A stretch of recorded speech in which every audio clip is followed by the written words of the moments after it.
Okay, we are live on YouTube.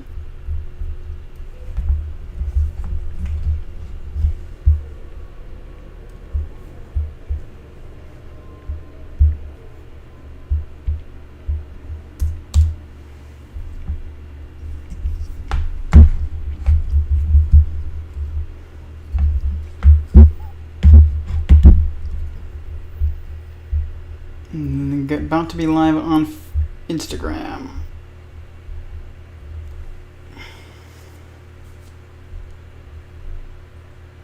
Okay, we're live.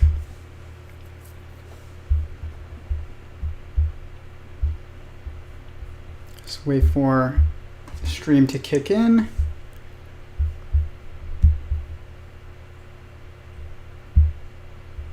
Good, it's starting to work.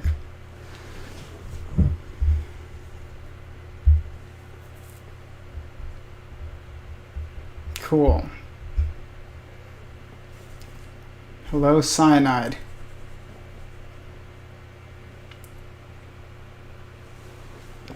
We've got a lot to talk about today. We're going to talk about thinking.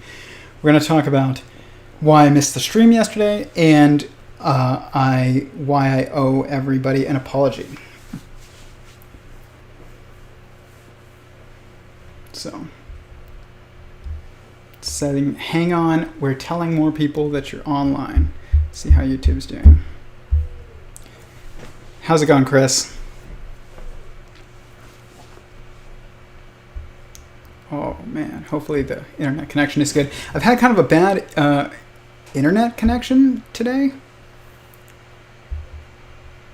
but something to do with like, I don't know, the internet provider that I have. So if it doesn't work out, I'll figure it out, but it's not on me. Error. YouTube is not. Chris, let me know if it starts to do bad on YouTube. It seems to be fine on Instagram. How is the stream on Instagram? Slow. Everything, it's doing all right. Good.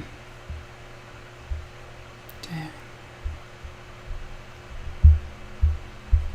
Okay. Oh. Weird. But yeah, I want to talk about yesterday, why I missed the stream, and something just that I've observed regarding people's inability to process information in a cohesive way, and how this is basically going to destroy us. And it can destroy us individually, but like, it is going to destroy us, like, it would have just... This is the issue where, you know, if people can't critically think, you can't have any responsibility or power. This is what drove me to this project to begin with, was I was concerned with, you know, the amount of ignorance that was increasing. So it's like, you don't want to give a progressively more and more ignorant person a more and more powerful weapon. And this is exactly what we're doing. But the reason for it is interesting. And when I first started this process, I started with mapping the thinking process. And I want to go over that tonight. But first I want to say that, and I was hoping that, I can't really tell how many people are on because there's something going on with the internet. So I can't tell how many people are on Instagram, but I'll say it multiple times, I guess, just in case people are still filtering in. But I missed the stream yesterday, and I shouldn't have done that. And I was a headless chicken, guys. Like, I let myself be led by things that shouldn't lead me, and people that shouldn't lead me. And I let myself be led by a headless chicken. And you can't let yourself be led by a headless chicken. If you let yourself be led by a headless chicken, then you are a headless chicken. And yesterday, I was a headless chicken. I don't know if any of you saw the stream, but it was like 6 minutes. I popped up yesterday, the day before, I think it was yesterday. I was working on this multiple times, so that's why it's kind of confusing which one ended up being seen. But I was in the Discord, and I think it was the day before, and I had tried to stream. Wait, no, it was yesterday. I streamed both times. Wow. To the Discord to my YouTube channel at weird times. And the reason for this was I wasn't able to share my screen with the Discord server. And some people wanted to take a look at my work. So I was like, okay, well, I'll go over it on YouTube. And I was Galileo'd right as I was opening up the stream. And there is this meme that is my favorite meme. I made it. Everybody around me knows it. We're going to definitely bring it in to this stream for the first time tonight. And it's from the movie Independence Day. And so I made this. And I would send it to people at work, and I send it to my friends, and I send it to my family, and I send it to everybody around me, and they all know that this is like the meme that I use all the time. And if I've said something or I've been saying something, and then I was like, just wait, later on, eventually someone will be like, you know what, Tyler, you're right. And so every time somebody does that, I send them this meme. This is just the best meme. Right.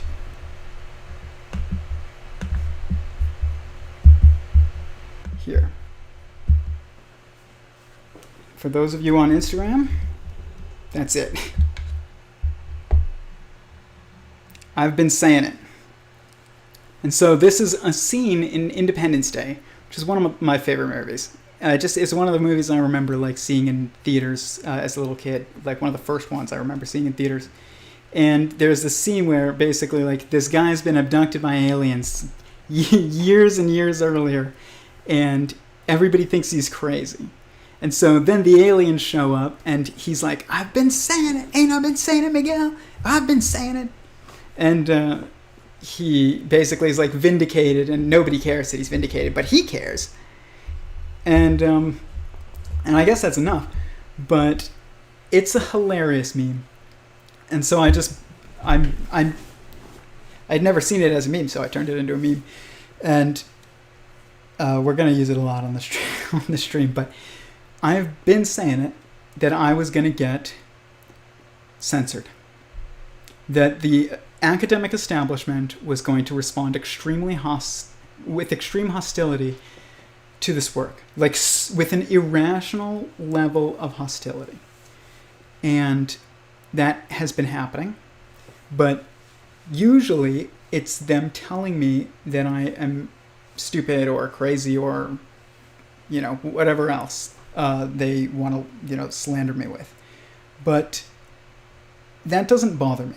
What bothers me is when I get blocked or censored.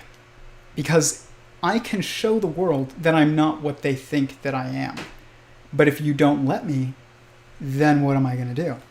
And so what happened yesterday is I was streaming to YouTube to show the people that wanted to see my work, because I was originally live streaming, or I was sharing my screen within the Discord server. And there was lots of people in there. They were asking me questions, and it was genuinely a great conversation. But there is a mod in this Discord server who is having issues with my work. And I don't know why, because he hasn't even... I know why, but I think I know why. I know why he could. I'm not going to say I think I know why, even, because I posted, that you have to be impeccable with your word, and you have to not make assumptions, and, the 4 agreements are something that I posted to my Instagram to get ready for this stream. And they are right here.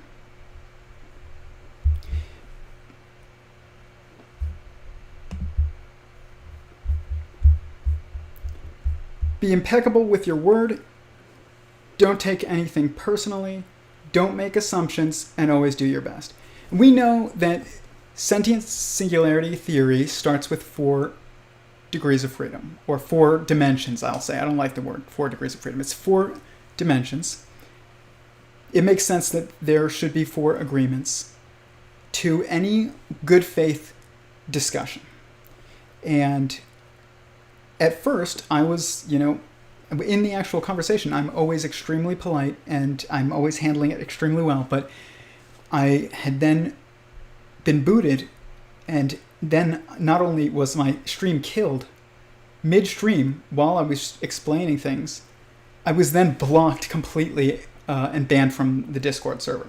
I was eventually able to get back in, but it was work. And I got on here and to show my work, but I realized I had been banned right as it was going live, and I lost it. I was so pissed. And I was like ranting. And it was probably like 6 minutes of me just ranting in the middle of the day, and then I just realized that I was not being impeccable with my word. I don't think I took things personally, but I was acting like it at least. I understand what's going on, but it's hard not to take it personally when you're the only one that's getting blocked. Or at least not look like you're taking it personally. And I wasn't doing my best. I realized I was very just disorganized. And I said it at the end of the quick stream. I was like, this is just disorganized and I have to get off and regroup. And I got off and I actually deleted it because I didn't say anything valuable and I said things that I shouldn't have. And, it wasn't like anything super horrible. It was just that I was going to just, be very, I was going to just not hide identities of who was involved in this. And it wasn't for the sake of even being vindictive, but it was for the sake of just giving context. But it's still, I knew he didn't want it, so I was I shouldn't do that. And I didn't share it, by the way. I didn't share anybody's identity. But I don't even want to threaten to do that, because that's wrong. That's not being impeccable with my word, and we don't need to bring down others in order to boost this up. You just don't. You don't have to. And so, yeah, I also realized that I wasn't being impeccable with my word to you guys because I have an obligation to you guys first. I was in the middle of a call when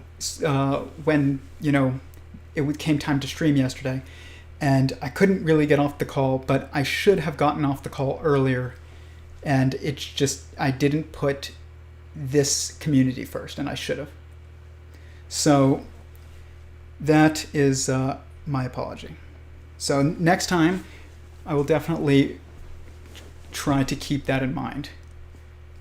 And, it's important that we all keep each other in check before, you do something kind of that's harder to walk back than, 6 minutes of just ranting. But I know people that went through quite a bit. When I say quite a bit, I mean a lot.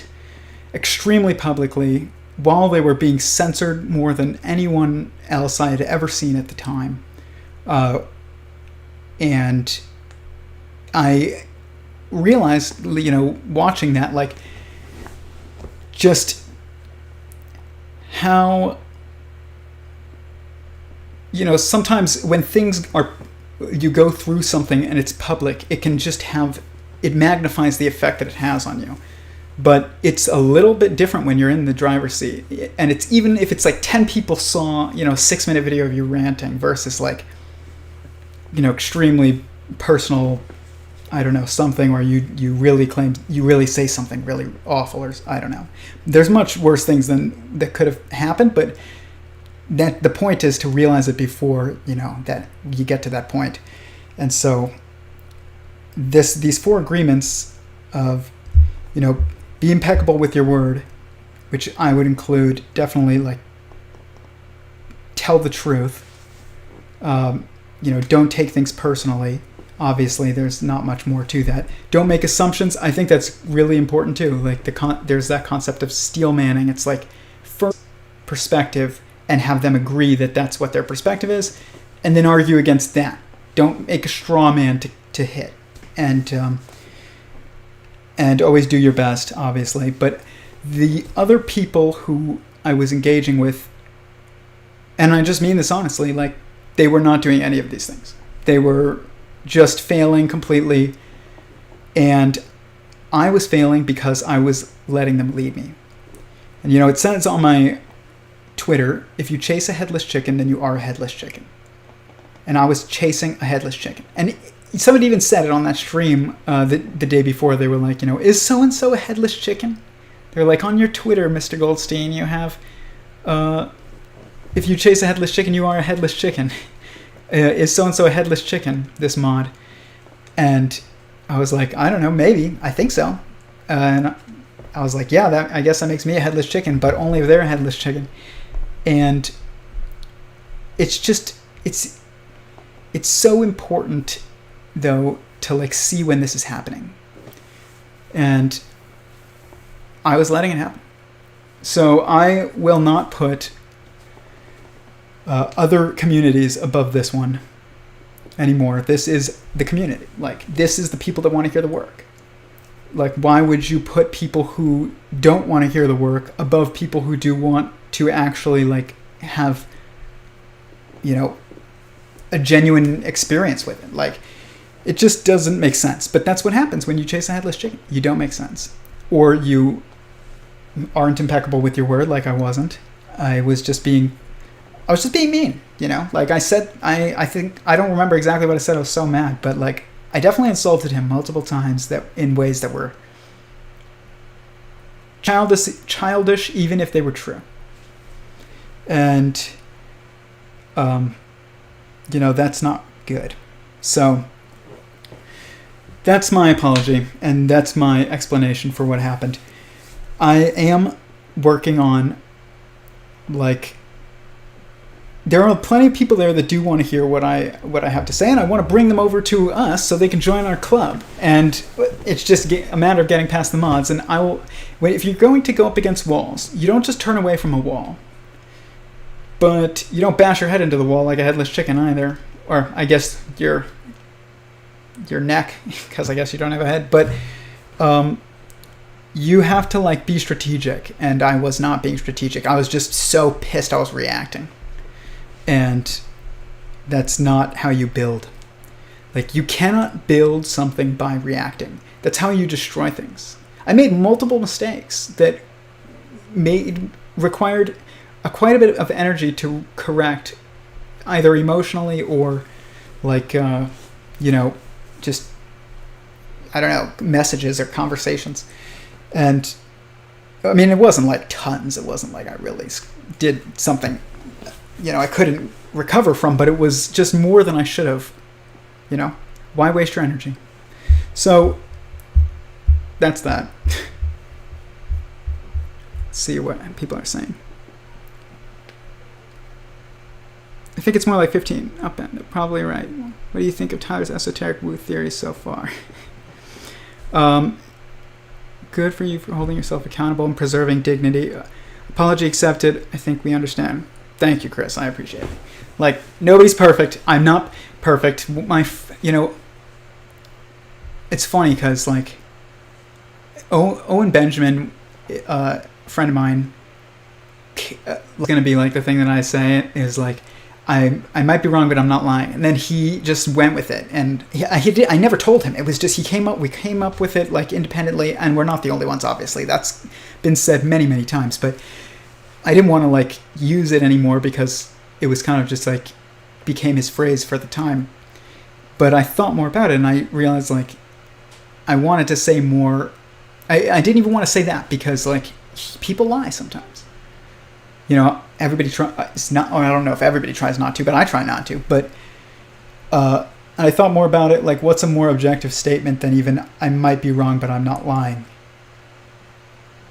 which is good, you know, in and of itself. But it holds you to something that I think nobody can like forever be held to. And I just came up with it, and I wrote it on a lot of my media profiles, social media profiles, and it's just, I'm not perfect, but my goal is the truth. So I'm here saying I'm not perfect, but my goal is the truth. No worries, dude. Thank you.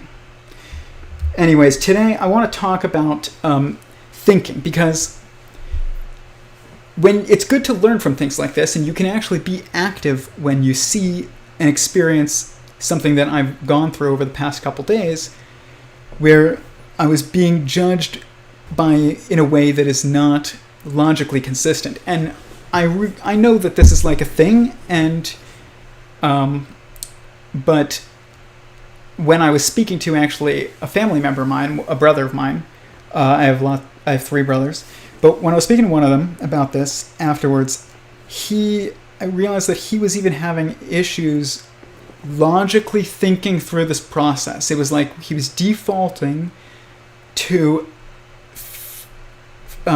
giving somebody who was having the higher emotional response more legitimacy. It was like, and this is something that we very commonly see across society today, which is not, you know, that's very highly relevant, is that like if you're really insulted, you're right. And that's not correct, actually, you know. So it hurt me, though, to see my brother struggling like with reasoning. Such a basic thing of like, you know, if somebody never looks at your math equations, they can't tell you that your math equations are not even just wrong, but not equations. It's like, that was what was happening. That should be like a logical thought that anybody should be able to like work through. But I'm noticing that even people who, you know, love you, like my brother, have a vendetta against me. He was having issues with this, and it was like, it's like our nature then defaults to just like, whoever's the most insulted, they are the one who... And I want to talk about like possibly why this is, I mean, not even possible, almost certainly why this is the case, at least largely. And so to start here,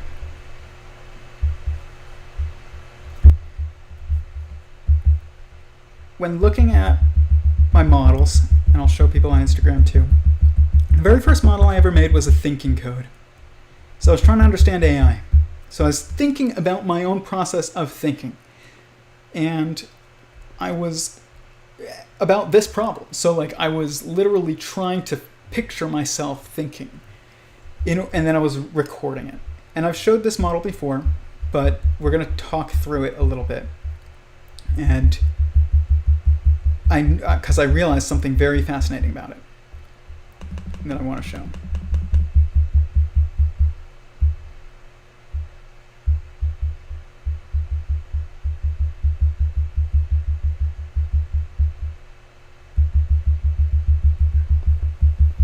Trim the beard too. Definitely is so much, it's just nicer. It's like, I like having a beard. I don't think I'll ever be clean shaven ever again, but every now and then you gotta trim it up. Where is this? Decision tree. Here we go. Okay. So this was the very first model I ever made. What is going on? My internet tonight is just horrible.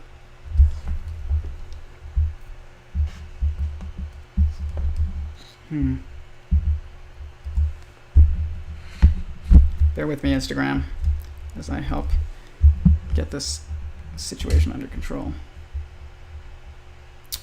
Okay, I'm just going to hold it. Okay, so this is the thinking code. And what's interesting about this code, it sucks that I'm holding this though, actually. Hold on. For those of you on YouTube, for those of you on Instagram, go on YouTube. It's much nicer. Like, but I know that a lot of people like Instagram, but it's just, OBS is nice, trust me. Like, it's way better. But here we go. This is the thinking code. And one of the things that people were saying to me in this Discord, which I actually welcome, this was something that was good, is they were saying, Tyler, what is a way in which, like, what would be true if this theory was falsified? Or, how would you falsify this theory? What evidence would you look for? And I've talked about it before once, like earlier this week or last week, that basically, philosophically, I came to the conclusion that it appears to be logically inevitable that if unconsciousness is the default state of existence, then there wouldn't be multiplicity of consciousness manifest within it. Because you need a consciousness to choose to go against its nature, and the nature of existence inherently would always be inevitably oneness, because there's only one existence. So you need a consciousness to that nature to be able to choose to go against its nature and change the state to some degree at least, or add to the state or multiply the state in order to change things up and go from inherent oneness to multiplicity. And this is something that's concurrent with this. And what I was is that if we're going to think about anything, my gosh, I don't know why it's doing that. If you're going to think about anything, the opposing idea to what you would assume, and then you actually can contextualize it properly, and then you can actually look for proper, and you can't actually look for proper evidence. So basically, this forces you to do that. So don't pay attention to this. Just pay attention to this. Oddly, there's 4 steps to this. I mean, it's not odd. It's like, predictably, I'll say. Predictably, there's 4. And first, you reject your default status, which for the universe or God or, ness. And assume the multiplicity is real, and then, look for evidence. But if you are God, then you have to make evidence, essentially. So that's how creation takes place. But you have to do this in order to think. If you don't do this, you're like a car spinning its wheels and you're jacked up off the ground. And so I've seen that institutions have incentivized people to stop thinking because thinking is to challenge. If to think is to reject the default status, okay? So let's say your school tells you the Earth is a sphere. But if all you do is you're like, you know what? I'm just going to learn about all the reasons why the Earth is stuff. It's like you've got endless evidence to confirm what you are already assuming. And of course you do. That's why you assume it in the first place. And if you assume that the Earth is flat, then going into this, then you'll just do the opposite, where you'll just look around. You'll be like, well, I've never seen a curve. Like I look out in, across the plains and it's pretty flat. But this is not. Neither one of these is actually like proper thinking. You have to reject whatever your default status is and look for evidence of the opposite. And another reason why this is super important, and this is what I realized today, and this is really what I wanted to share, is these people were telling me, they were so focused on falsifiability.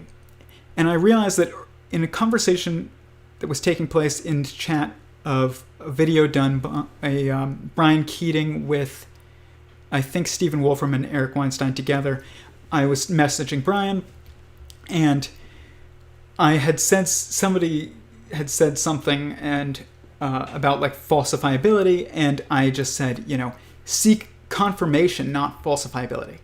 Why would you seek falsifiability? But then I realized sometimes you have to seek falsifiability. But then I realized today, everything, this should have been obvious to me from the start, but it wasn't. I literally figured this out right before the stream. And what happens is that if you're going to reject your current default status, then essentially you are seeking to falsify your default status. But now you're seeking confirmation against what was your default status and what is your new default. It's not your new default status, but your new status. So it's basically this superposition state of looking for falsifiability and confirmation at the same time. And this is another one of those pointless arguments I realized today is like, is it free will or is it determinism? Is it flat or is it a sphere? Is it, that you should seek falsifiability or that you should seek confirmation? It's like both. You need a structure that does both at the same time, not even independently. Because if you do it independently, then you're not going to steel man the idea that you're not familiar with. So you have to do it in one action. So whatever your default status is, if you are a flat earther, then you need to assume the earth is a sphere. If you are a sphere earther, you need to assume the earth is flat and look for evidence for that. And this is the only way to think about the world. Eventually you'll come to the realization, hopefully, that shape of the earth is subjective and manifest in relativity and subject to you. And it's not actually like a sphere or flat, it's just a sphere when you're looking in, and it's flat when you're inside it. Not on it, inside it. But another stream. But still, it's everything that is objectively true is a superposition. It means two things that appear to be incompatible are true at the same time. And I have this phrase that's like, at the level of objectivity or at the level of God, doesn't matter, paradox becomes an inevitability. So yesterday I was talking to this guy. This guy, I was just getting screamed at. I was being, my stream was shut down. The whole group was shouting at the mod to not be, censoring of somebody. And I was told I was too eloquent to be allowed to speak, which is actually hilarious. But this other guy was like, you know what, Tyler, in the crowd, which I just heard him, he was like, I'm calling you on a personal call. I want to hear about your theory. And I was like, okay, I'm out of here. And it was the moment of where I wasn't being led by a headless chicken anymore. And I went and I just had this conversation with this one guy who was actually curious. He let me speak. He thought this all made sense, but we were discussing basically these concepts of looking for falsifiability and confirmation. And I was talking about superposition with him, and I said this, the accusation was labeled at me earlier in the day by the mod that I didn't understand math at all. And I was, when I had said even Excel is a tool to do math in, I was told that was a stupid idea. But I mean, I'm pretty sure this is the Photoshop. What Photoshop is to photographers, Excel is to math people, and whatever kind, whether you're an accountant or a physicist, it doesn't matter. And I was telling this guy though that this work, this in private, this other guy, has allowed me to see math actually really, really base level, not even just having a general understanding of arithmetic, but really base level. And I was telling him then I realized that division and multiplication are the same action. And he was like, well, wouldn't addition and multiplication be the same action? And in a way that's also true, but I was like, no, let's put it into the context of singularity, a cell. How does a cell multiply? And he was like, okay, yeah, that makes perfect sense, because everybody knows a cell divides in order to multiply, which means that this is one action. And it just depends on how you're looking at it, of whether or not you're seeing multiplication or division. And same thing I've discussed on here, my analogy with addition and subtraction. If you have two plates, one of them is empty, and one of them has the only cake in the universe, and you need to put cake onto the plate that has no cake, the only way to do it, the only way to add cake to that plate is to subtract cake from the other plate. So if you cut a fourth of that cake, or a third of that cake, really, and you subtract it from that plate, and you add it to the other. It's the only way to do it if it's the only cake in the universe, which is when you're thinking about something as quantum, it means that there's only one. In multiplicity and relativity, this isn't the case because we have, you can just go buy another cake at, the supermarket. You don't have to take from that plate. But if that cake is the universe, is existence itself, there isn't another existence to draw from. So this really illustrates that these two mathematical operations are four, but it's really two. It's just two perspectives of one action. And it's two actions, but it's two perspectives of two actions, which would be four. So it would be multiplication, division, addition, and subtraction. Two actions, four perspectives. Kind of like between creator and creation, there is almost like, inside, outside, separate, and oneness. It's like, okay, well, inside and outside, that would be like, I don't know, that would be like multiplication and division. No, that would be addition and subtraction. And then multiplication and division would be separate and oneness. Yeah. So, like, this is even true in the four primary perspectives. And so, this is highly relevant, though, to this, because that means that every actual mathematical operation, which would be, there's only two, it's just really addition and multiplication, which is done via subtraction and division. That is each a superposition. And even then, when you look at the other two orders of operations, exponentiation and parentheses, essentially, so like, I guess, lumping, I would call it. It's like lumping it all into one. These are also two sides of the same coin in some way, but like I'm not really ready to try and articulate it. Maybe we can work on it later tonight. But when you place parentheses around something, you make it one. But when you are squaring something, essentially, which is kind of the objective exponentiation, I would say, that is just, you're making it multiple because it's got to multiply by itself. So it is essentially like making one multiple. It's very weird. We can talk more about it because I haven't thought really how to explain that part, but it's certainly true. It's definitely going to be true because the pattern holds true in the others, and we can kind of already see how this is true, but I don't have the words yet for it. But that's true of every objective structure, and if there is an objective way to think, which there is, it's gonna be a superposition too. That means that you need to seek falsifiability and confirmation at the same time, and this is the only way to do it. That's it. I don't know if you can teach this. I can teach you what it is, but that doesn't mean that you can, I don't know.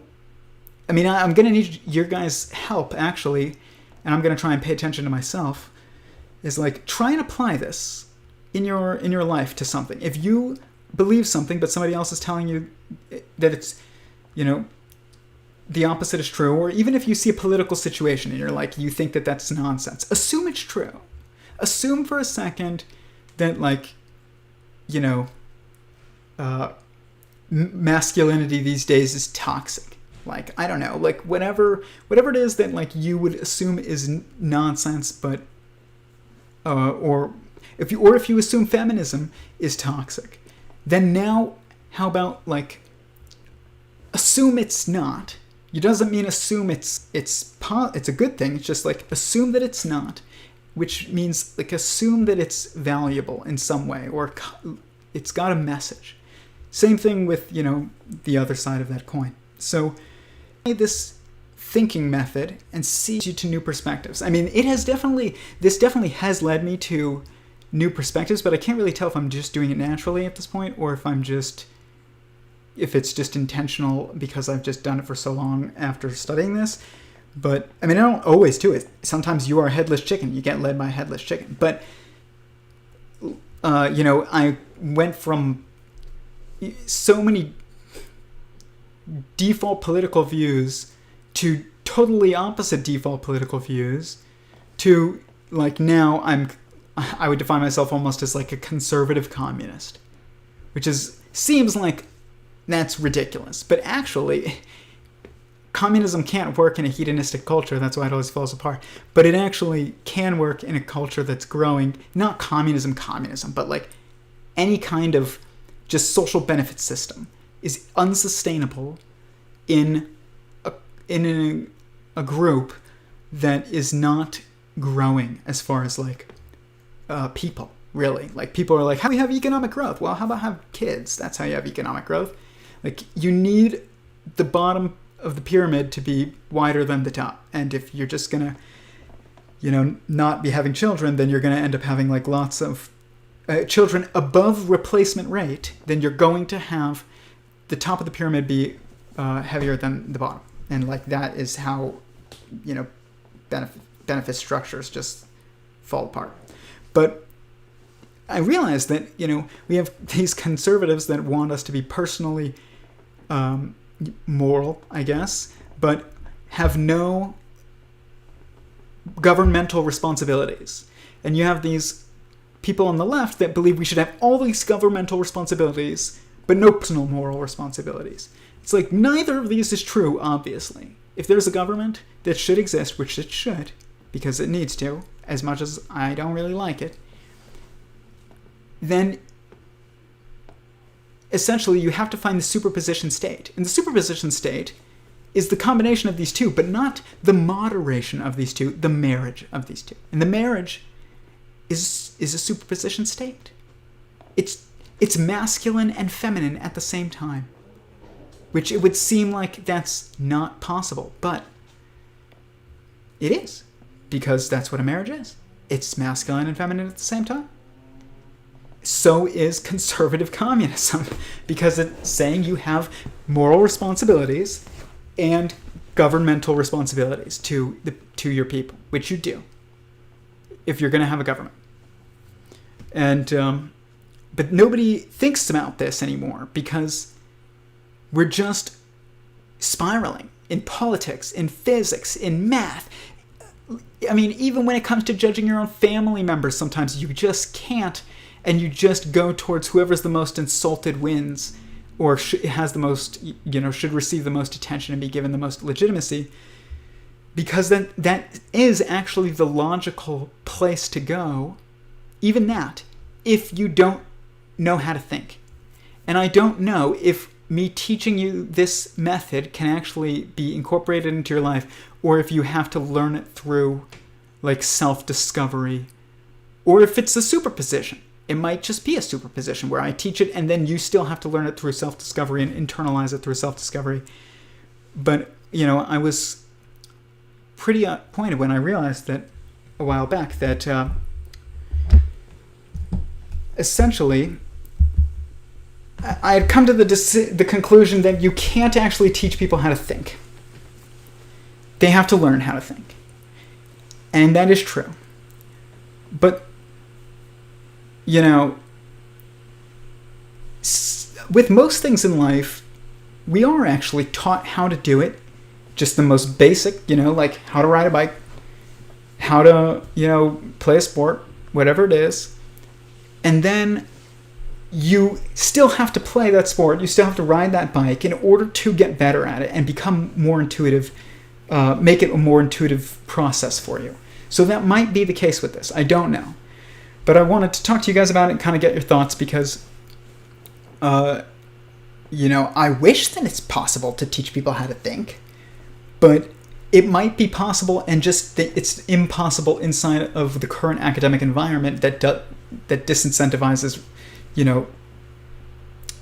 challenge and, boldness and just incentivizes conformity, which is the opposite of critical thinking. And I wanted to just like share this with you guys, because when I realized that this process, this objective thinking structure that I mapped as my very first model in this project, like that was way before I even had any kind of like physics interest. As you can see by that model, it's just like, how do you think?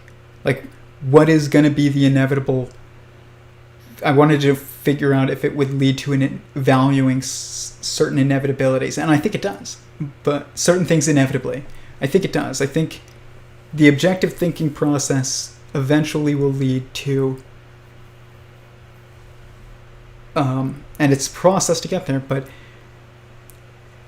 also seeing the world as a superposition, which is that we are one and we are many.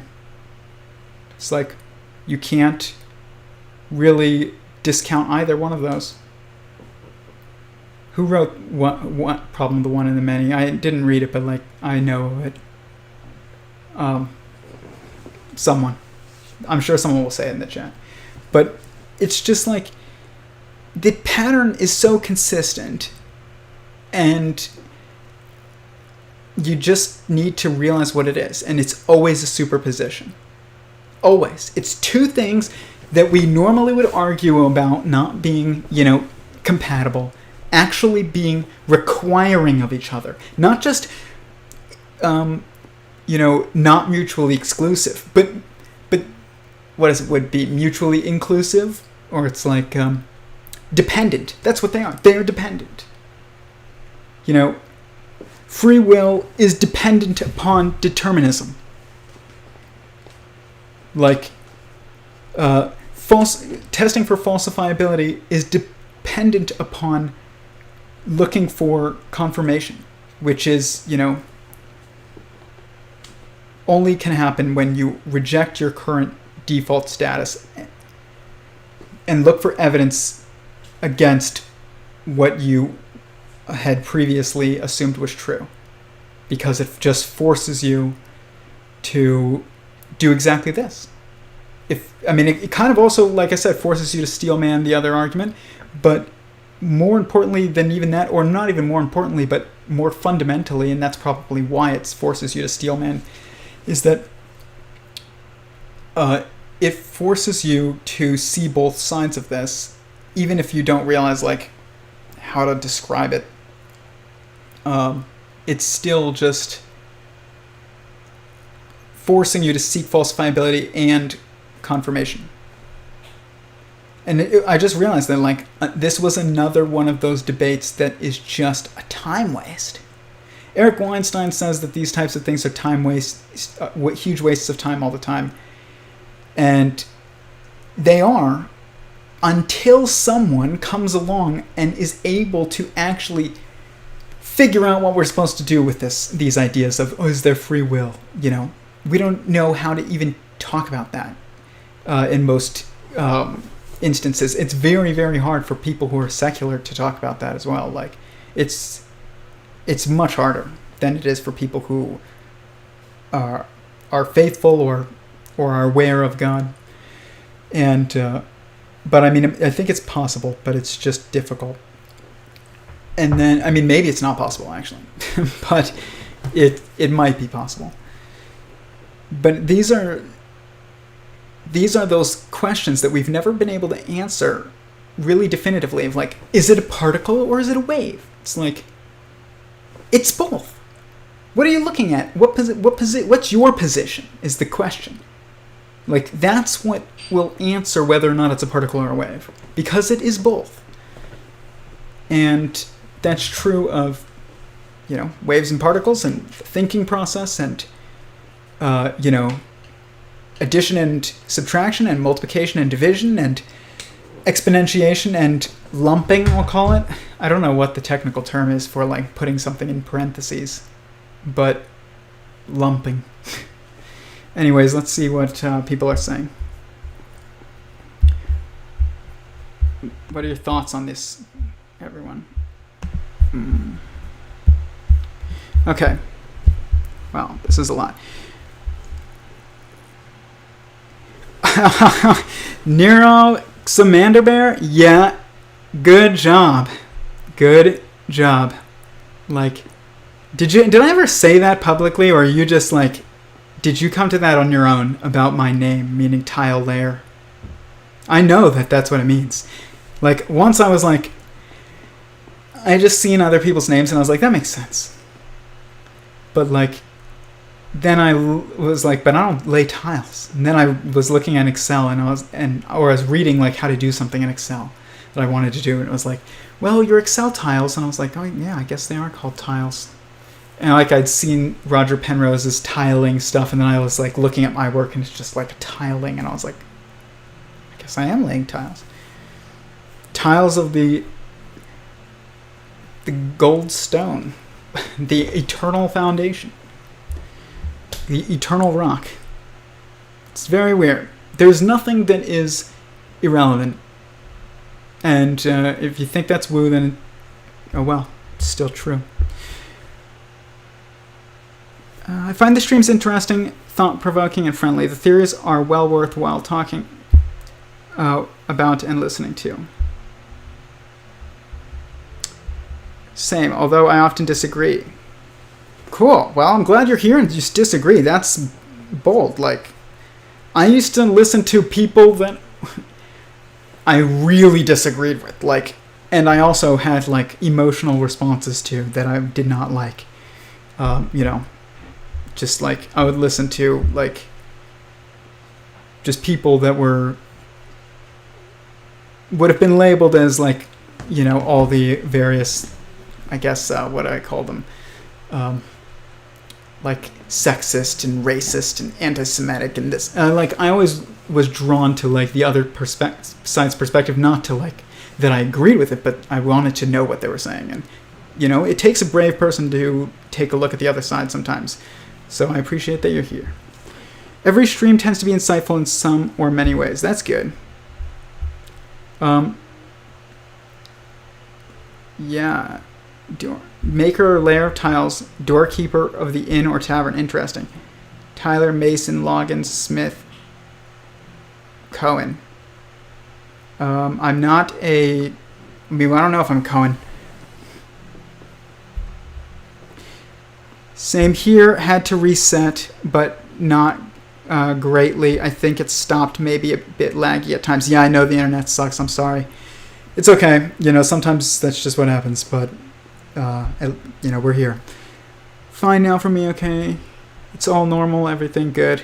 They had to move us from a 2-person server to the 5-person server. I don't know what's going on. This is quite a conversation you guys are having. I'm trying to see if... Actually...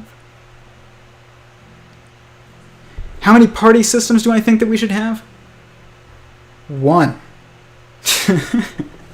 1. I don't believe in a party system. I think that we need to unite the duality into a singularity. And the duality is the division between masculine perspective, and it's manifesting as Democrats versus Republicans. But I think that we need to fix the base layer of our politics first, which probably means only married people should vote. I think. I know that might insult people, but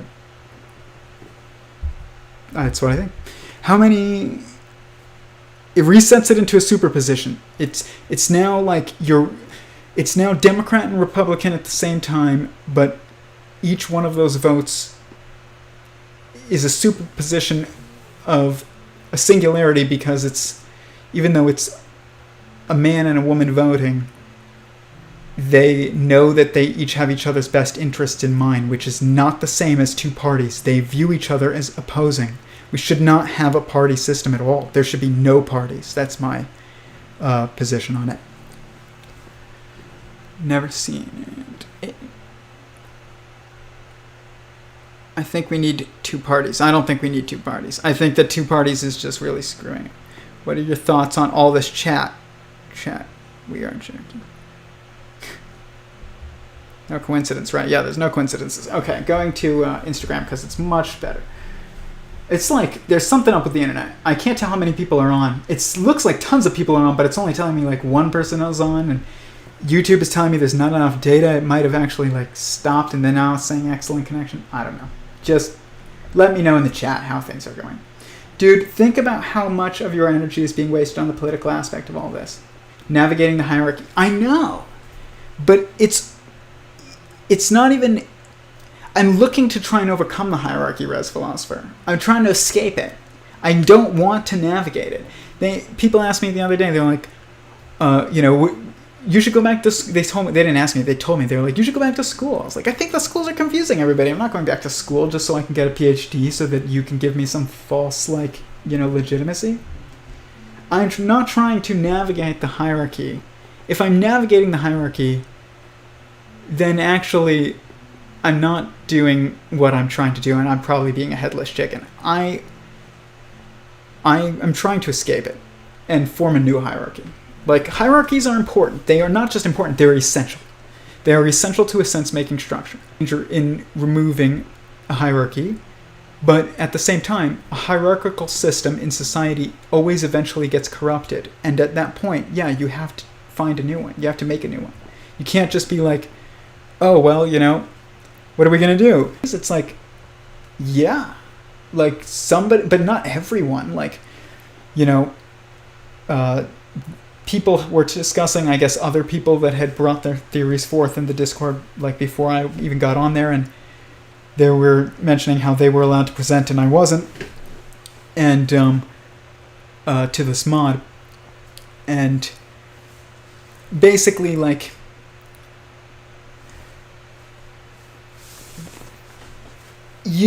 people, it doesn't matter whether or not they let me present. It does matter, but like, it doesn't. That's not, well, we don't need anyone's approval but God's. That's what I'm trying to say. We need God's approval, and that's it. If it has God's approval, it's true, and we just need to be, like, steadfast, and that's it. And, I really do believe that this work is true, and I'm going to be steadfast, and my work is rigorous, and I know that, and, you just got to be steadfast in it. That is, like, the plan. And very few people can really do even that. And so this idea that, like, oh, there's going to be no way to tell who's good if we don't have schools, it's like, yes, you definitely can. You can definitely tell who's good. And if you can't tell who's good, then you're not good. Like, that's the truth. Like, if you can't tell who's good at a certain thing, like, if you can't tell who's good at basketball, then you're not good at basketball. Like, that's true of every single subject in the world. I couldn't even tell who's good at basketball, and I'm not even that good at basketball. Navigating the hierarchy, yeah. Yes, I love this. Assume all is false and true. Yes. It's expanding and contracting. Yes, it is. So it is expanding and contracting at the same time. It's a superposition. And because God is oneness and all of existence, and therefore only can make multiplicity within himself or create more within himself, not outside himself. And what this does is it causes like a contraction, but it's expanding as it's going inward because you're growing, but it's growing in. It's very strange, but it's also like just logically perfect. But it's just not found in the context of anything that we interact with. It's found in the context of your mind, because the structure of mind is the constraint that is giving rise to this. But yeah, condense and excrete. Yeah, that's a good way to put it too. Exactly. Hey man, what's up? What's up, Nicholas? Mr. Walter Russell. I'm not Walter Russell, but I'm a fan of his work. I mean, I don't even want to say I'm a fan of his work because I don't even know his work that much, but like, I've seen enough to realize that we are similar. And I'm a fan of my work. Corporations fail because of banking wars and communism in a corporation. Corporations fail because they have a disconnect of mind. That's why. They lose themselves because the people at the bottom and the people at the top and the people who they're serving... Oh, my nose is itching because I trimmed everything and like everything feels different. But when the people that you're serving and your employees on every level and the leadership of a company are not in perfect harmony and communication, it is just leading to failure. And as they get further and further, apart in their perspectives on what is occurring, the closer and closer they get to just becoming inoperable and just incompetent. I saw this at every company that I've worked at. What do you mean by superposition? Two things that appear to be opposing that are true at the same time. So like if a cell wants to multiply, it divides in order to multiply. And you can see that now it's not actually two opposite things. It's two sides of one action. I really hope the YouTube chat is the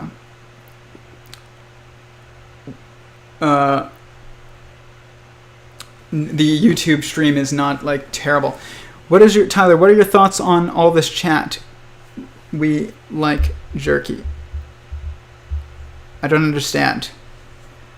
I'm glad you guys are talking. So I'm happy about that. Just make sure that if somebody has like a question for me, like make sure I don't like lose it in the stream. However you need to do that. It requires special conditions to interact, to manifest. What do you mean? Like love. Love is the gravity of consciousness. We're putting that on a shirt. Humankind are so complex, psychologically to atom. I don't know exactly what you mean, Nicholas, but a marriage is an atom. School is poison and debt. You're on the right path. Oh, school is such poison and debt. Do you know how much student loan debt I will have, like my fiance and I have, like together? A lot. Like, a lot. Like, I have a lot, and she went to some of the most expensive schools in the country and went to grad school. I'm never going back to school. Like, I don't think. If I ever did, it would be for philosophy. But even then, I just don't think that it's helpful. It's just for the accolades. If we're gonna, so we've done so much work, and it's good work in relativity. Like, we needed all these little fields and stuff to build, but it's time to build a language that allows us to apply patterns across the fields now, and it's time to leave Babylon behind. That's what I'm saying. And you can't leave Babylon behind if you're going to go back to the schools that are divided into Babylon and go into debt for it. It's found in the concept of lenses, like projection of waves being focused. Yeah, that's interesting. That makes sense. Hi, Science Bash. Welcome to the science of reality. But we're talking about superposition and how it applies to everything from mathematics to your family structures to politics to physics. Why is purple the color of royalty? Well, it's interesting. Let's look at this, actually. We're going to look at that, because actually I want to think about that, because I was thinking about it a few days ago, and I didn't finish the thought, so I'm going to do that. I haven't looked into Walter Russell thoroughly, but only because of how intense it is. To see chat had to say, but chat was talking about jerky. Oh, yeah. Yeah, exactly. That's funny. Okay, so for those of you on the Instagram stream, let's get this set up. I'm sorry that this is so bad, but you can move to YouTube and you can be on OBS and it will be beautiful. I've been saying it. So, to colors. Let's make sure that you guys can see me here. This is, by the way, superposition. Right there. This is the universe happening. inside of itself, inside of itself, inside of itself, inside of itself, inside of itself. This is how it is creating. So if the screen is God, this is the first universe, or it's then everything within the screen right here is the universe. It's a chain going inwards infinitely of multiple verses. So it's a multiverse chain. The universe is a multiverse chain. This is another superposition. When people are like, oh, is it a multiverse or is it a universe? It's like, it's both at the same time. The universe is creation, which is a multiverse chain of verses. I think that is the perfect phrase to describe them. Roger Penrose calls them aeons. I say it's time to replace that word with verse, because it's just intuitive. Like, that makes perfect sense, and it aligns it even with music, and music is probably the closest thing to an objective language. But this is what's happening, and God moves and forces a wave even like that. I'm not even joking. It's crazy. We can even use this to teach physics. That's awesome. We've added another tool to the toolbox, guys. Oh, I have to show you something else. So, look at this. So, to those of you that aren't aware, when I was talking to this guy last night, I had this revelation. And when I first made my quantum of consciousness model, right here, I tried to see if I could apply it into matter structures. And so I did this one as a gas. You can see there's no entanglement. And this one as a liquid. You can see that there's entanglement to some degree. But it's they're each entangled by one dimension, I guess. Or I'm not exactly sure how to describe it, but you can see that they're linked. This one is linked to this one with one of these little perspectives. And so this one is a solid. So here is one molecule, here's another molecule, here's another molecule, here's another molecule, here's another, and they're all linked to each other in such a way that what it forms is the inability for any movement to take place because they're all locked together. And so what's interesting, though, is that a liquid has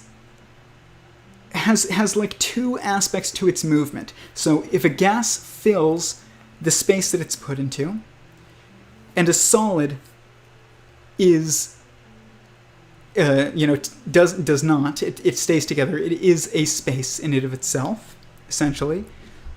Then there's liquid, which kind of fills a space and also is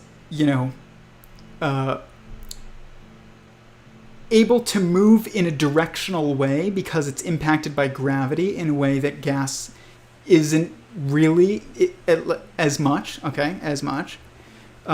because water, it is objective too. It's not subjective, because gas, even if it's held, the atmosphere is held to the Earth, if you're assuming that that's how this works, it's still, there is not an objective line between, where the air is at a thinness point where then you're in you're out of the atmosphere. I mean, really, it's just kind of this gradual, out of the atmosphere. That's not true of water. When you jump into a pool, there isn't a foot of you getting wetter. It's just wet. You just get into the water. And so this is kind of a solid aspect to a liquid. But also there's this other aspect to liquids that is that they are, just make sure I'm, okay, yeah. They have capillary action, at least water does. I mean, I think most liquids have capillary action. I'm not sure if all liquids have capillary action. We can look it up after we figure out what's going on with the color purple. And I think that this capillary action is due to this entanglement between molecules that occurs when you're looking at entanglement in the state of liquid, okay? And what this suggests, what my model suggests, as you can see, is that a liquid isn't just like a bunch of marbles. It's like almost like a bunch of marbles combined with with spaghetti strings, okay? Because they're able to move semi-independently, but they're also entangled with each other to some degree via capillary action, and this kind of links them at a molecular level to be in these strings. And this was just, I told this guy this, I was like, according to this, it looks like it's like a superposition between a jar of marbles and those marbles also being connected into like a spaghetti string. Kind of like if you've ever seen that Nicolas Cage movie with called The Rock, where there's that sarin gas and those things, those canisters. I actually saw a meme about this today, which is not a coincidence. And there's a string in each one of these bombs, and in it is these little glass spheres filled with this bright yellow VX gas or something like that. But it's like a string of marbles attached to each other. And that this is actually what molecularly water and other liquids would look like. I don't know if this is true. I don't know if it has been already discovered. I'm going to look it up, but I'm pretty sure that it will be accurate. And then I realized I actually have a way to show you guys this on a macroscopic scale today. So, and then we'll get to the color purple. Promise. I got these magnets, for those of you on Instagram. There's these tiny little balls of magnets, okay? And you can see on YouTube. And I knew I was going to be able to teach something to do with physics with these. I didn't know what. I wasn't magnetism either. Everybody knows what a magnet is. You don't need this to teach magnets. But I had no idea what it was for, but I just knew. Something inside me was like, yep, that's something you need to teach it. What these are is they are individual little quanta,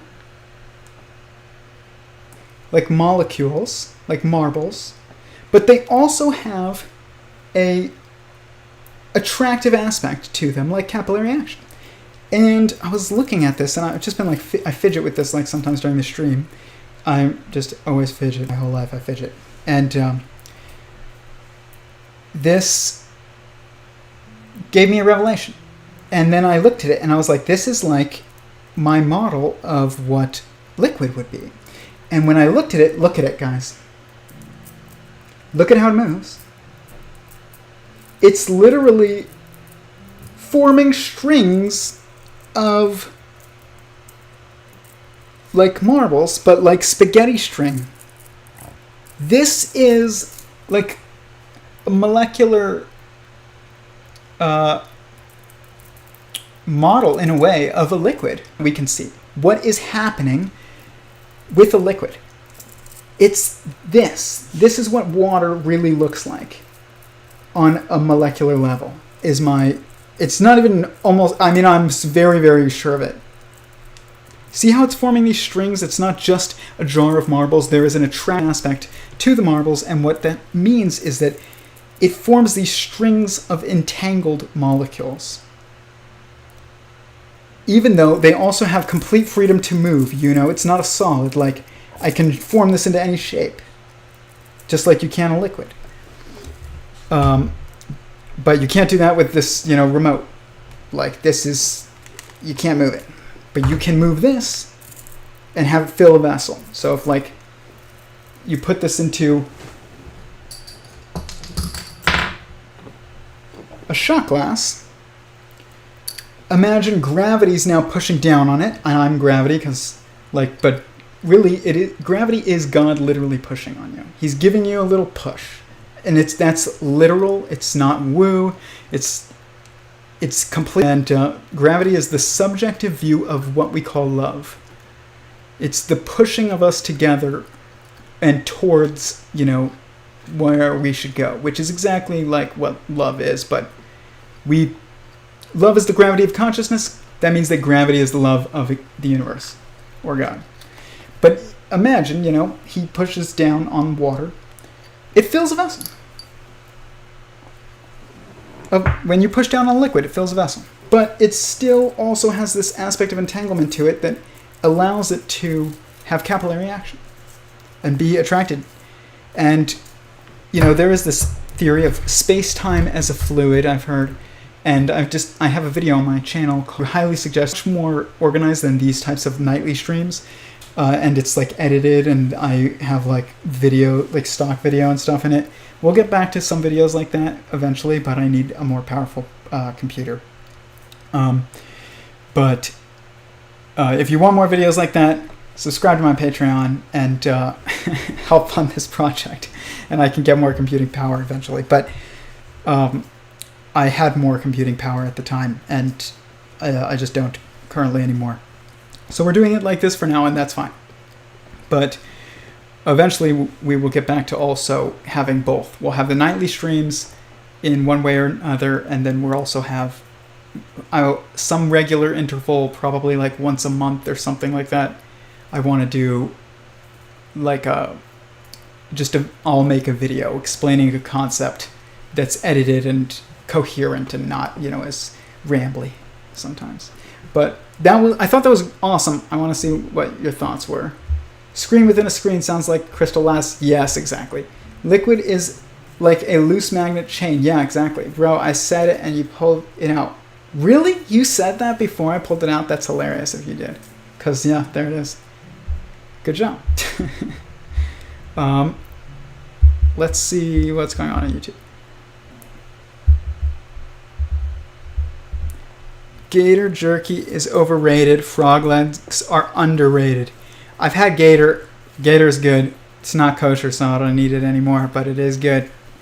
I think I've had frog legs too, but I won't eat them anymore either because it's not kosher and kind of grosses me out for some reason, eating an amphibian. But, greetings from Instagram. Woot woot. Awesome. I'm glad you're here because the stream is usually better on YouTube, but I know that right now I'm having internet issues. But nobody's complaining, so it might be just on my end that things are kind of glitchy. Do you have does that mean you have a question, Adriana? I can't tell if like raising of the hand means question. If you do have a question, definitely like put it in the chat. I will answer it for sure. Good word. Gravity is just gravity as love just makes my cells jump. Good. It should make your cells jump. It is true. It's true. There's like one day I will explain, and I will to my Patreon subscribers first because I said that I would. The experiment that I want to do, and it has to do with this concept. It has to do with gravity as love, and like it's an experiment involving gravity, and it's almost like the opposite of the double slit experiment, but you can't derive that. I mean, maybe you could because I did, but I didn't derive it from trying to derive it as the opposite of the double slit experiment. I just kind of realized it was after the fact. It shows what's happening with the double slit experiment, but instead of in a subjective state, it's in from an objective perspective, and it contextualizes it and makes it much easier for us to understand. Instead of like, why is it a wave and a particle at the same time, bro? It's like, well, we're going to see something very interesting, I think. I know that we will because it's already observable in many instances across all fields. It's just not been tested in every field, and I want to test it in the fields that it hasn't been tested in. But it's beautiful. It's literally just gorgeous. When I reveal it, which I'm getting close because sometimes you just gotta like share and not worry about like what happens with it. But I wanted to make sure that I can provide the context of the experiment and explain what's going on, and that it's not just somebody just takes it and then it's just the observation is misconstrued. That's why I'm like hesitant right now. But it's gorgeous. And really, I mean that. Like when you realize what's happening, it's just beautiful. But is a magnet. This is a magnet. It's just a bunch of little tiny magnets. I think it's like hundreds of magnets. I don't know how many, maybe like 250 magnets. And, but I got these little, like, all these different things. I have like, tetrahedron, and this is a star tetrahedron that Nassim Haramein discovered, which is the scaffolding of my universe model. And you can see that there's 64 gaps in my universe model in any state of matter that you look at it. So all those states of matter that we just looked at, all the red gaps in between, there's 64 gaps in between each one. And not only is there 64 gaps in between each one, the amount of quanta of consciousness that are there is 81. And there is 81 stable elements. And then when you completely entangle the quanta of consciousness in the model, you get like that beautiful verse model that I show all the time. That's like the universe. It's like subjectively chiral and objectively symmetrical, and triality is manifested and all kinds of stuff. But it really, when you think about space-time though as a fluid, and you are part of space-time, you are part of it. You're not like in it. You're part of it. That's the difference that we're just not getting, is that we're really part of this system. Guess what, guys? You are a string of particles that are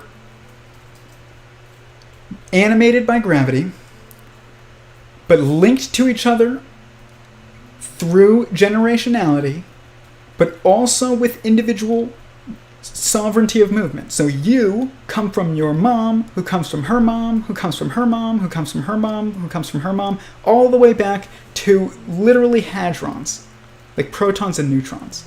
It's like people say, well, our earliest ancestors were like bacteria. It's like, or, algae or something. It's like, no, your earliest ancestor was God. But but after that, like, in the structure of, the structures that are within a verse, the first step in life is, I believe, a hadron. So like a proton or a neutron. And then they form a marriage, which is the nucleus of an atom. And that is exactly the same as what human beings do. Like, we form marriages that are called nuclear families. And are neutrons literally. Protons are males literally. You are just like these little strings of magnets, because you and I and every single consciousness, the soup of consciousness that is space-time, is a fluid made of molecules that are actually just quanta of consciousness. And they're linked through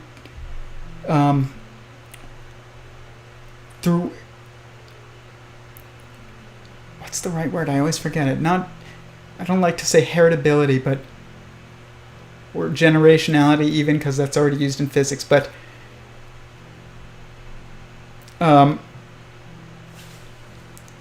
through inheritance, I guess. So like through generations. That's what it is. You're linked through generations, but not generations like the generations of matter in the standard model. I mean, generations like you came from your parent, who came from their parent, who came from their parent, who came from their parent. This forms a string through space-time. Okay, so these strings, I was thinking about this, is like, is a family, or, in the model it goes like hadron, atom, molecule, cell, organism, family. Is family moving in time, and then organism is moving in space? And then that would imply that it would switch again, and that cells are moving in time, and then molecules are moving in space, and then atoms are moving in time, and then hadrons are moving in space. And it basically is doing this alternation, and I just eventually realized that, yeah, that's essentially what's happening. Like, your families maneuver through time, and individuals maneuver through space. A family is a unit. It's a singular unit, but it is a unit that is maneuvering in time. And its degrees of freedom are past and future, not forwards and backwards. Because what changes the system is what happened in the past, or where you want to go into the future, what you want to be in the future. These are, that's genes. That's what genes are. Genes are the inheritance of information through time. It's literally like it's just like that string of magnets, your family tree, but it's maneuvering in time, and you're maneuvering in space. And that means that castes are maneuvering in space, which makes sense because they're building things. And then technology is maneuvering in time, which makes perfect sense. Technology, I said that the serpent represents technology. Oh, right there. And that's why I have a knife below it, is because that is the serpent. It is technology. It's a very primal level of technology, but it's technology, and a snake represents technology. That's like the snake that represents technology the most too it's the West African green mamba, my favorite snake. Very dangerous, but when you look at its scales, it looks like a machine. And I turned a photo into a painting, and that's what that is. But in the Bible, the serpent represents tech. And it's maneuvering in time. It is the tree of knowledge, essentially. Because, Bill Gates didn't just learn how to make a computer completely. Somebody had to learn how to make batteries before that. Somebody had to learn how to make glass before that, and screens and plastics and, circuit boards and batteries and all these other things. Over time, technology is moving. And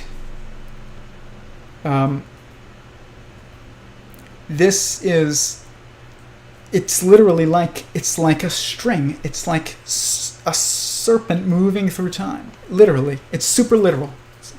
Super literal.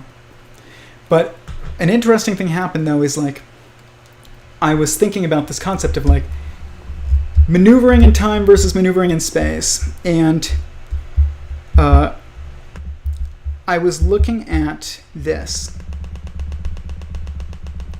My latest version of the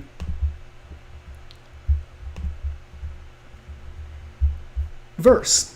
And these are the symbols right here for loop space in what's called Bott periodicity. And I knew that this was related to my theory. I think it's related to my theory, at least. And from my conversations with Eric Weinstein, I think I am right.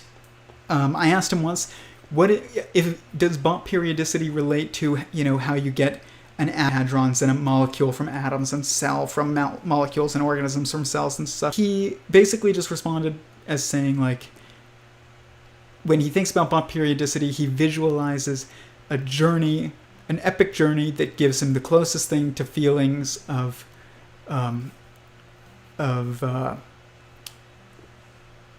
religious experience that he has, and that he thinks it's beautiful and elegant, essentially, and that's it. He didn't really say anything else, and so it almost answered my question, because basically what I was asking him is Bott periodicity related to the concept of ascension? Because that's what's hell, is ascension, or a cell from a molecule, or an organism from cells, or family from organisms. There is this ascension happening. And it might even be that it almost like skips a generation because, you know, it goes to those that are only maneuvering in space. I don't know. But there's definitely ascension happening, and it is an intrinsic part of the evolutionary process. You know, I'm not going to say evolution is nonsense, and natural selection is true, and so is, you know, which is exactly adaptation. Of course, that is true. But there's another aspect to this process that is not currently described by science as in any way that I'm aware of, and I think that it is described in our, you know, more woo or faith-based, or not faith-based, but religious, quote-unquote religious traditions. Our theological traditions. That's exactly what I mean to say. So be impeccable with your word. Make sure that, like, you can say it the best way possible if you can. Our theological traditions. I hate the word religion, and I don't even like the word faith, but our theological traditions are well aware of the concept of ascension, and it is a real thing. But it's this is like when people say, do you believe in evolution, or do you believe in, like, you know, ascension, or do you believe in, you know, creation? It's like, creationism is real, but there was no choice in how to make the universe. The mathematics shows that. I mean, it's just crazy how constrained God is, because he is his own constraint. It comes from him. And because he's one, so it just creates quite a constraint. But this basically leads, this process of his creation is one that includes natural selection as a true reality, of freedoms within it, as well as ascension as an emergent, you know, function, I guess you could say, of this, to lead to the various periods of growth, all the way to you get a technological singularity, where oneness is the constraint again, and it forces you to rewrite. But this Bott periodicity loop space of loops within loops is what it means, essentially. I tried to basically figure out, like, is period 0 quarks, or is it hadrons?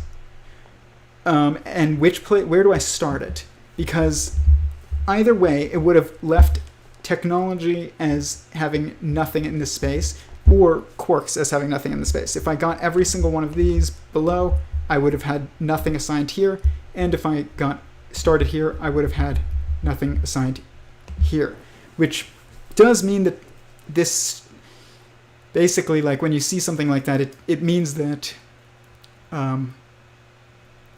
you're still correct in where you're trying to basically put it, but because this actually is this in the previous universe, this step is this. But when you are listing both of them instead of them both as one, then basically what's happening is, you know, it's hard to model it. But then I tried to just put it under this one, and I realized it fills every single space between. And the more that I thought about it, and I'm not sure about this is a hypothesis, and there's very few people in the world that can answer this question.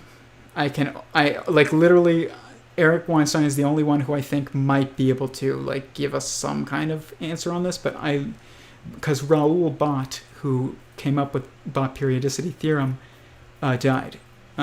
So there's nobody else that I know of that is, like, able to describe this in the material, its relationship with the material world, the materially observed world. But I think what it is that this loop space is actually the space between this and this. It's not really this. It's the space between them. It's a loop happening to get to each quanta. And it's odd, like, it just fit perfectly in the model. I think that I'm correct, and that it might actually be, because if it's a journey instead of a destination, which is kind of how Eric Weinstein described it to me, the journey is between one place and another. It's not the place. So if it's a journey, then it's between one place and the other. And then when I did that, it fit perfectly in the model. So I added it to the latest version, and it's looking legit. But 2 colors.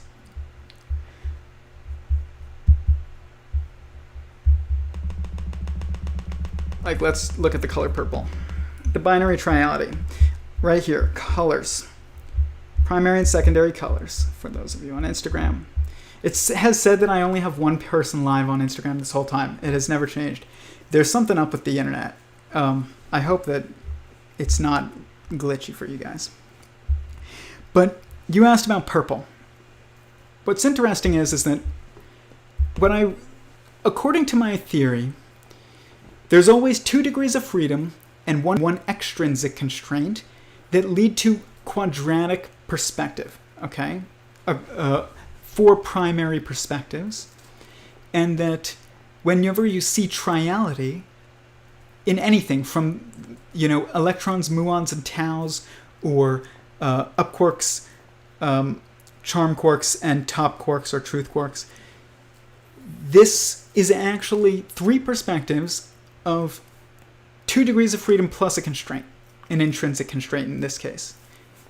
Just like past, present, and future are 3 perspectives, but you can go to the future or contemplate it, you can go to the past or contemplate it, but you cannot ever escape the present because you're always in the present, so it's a constraint. It's different. It's the reflection point, or even the Lorang point almost.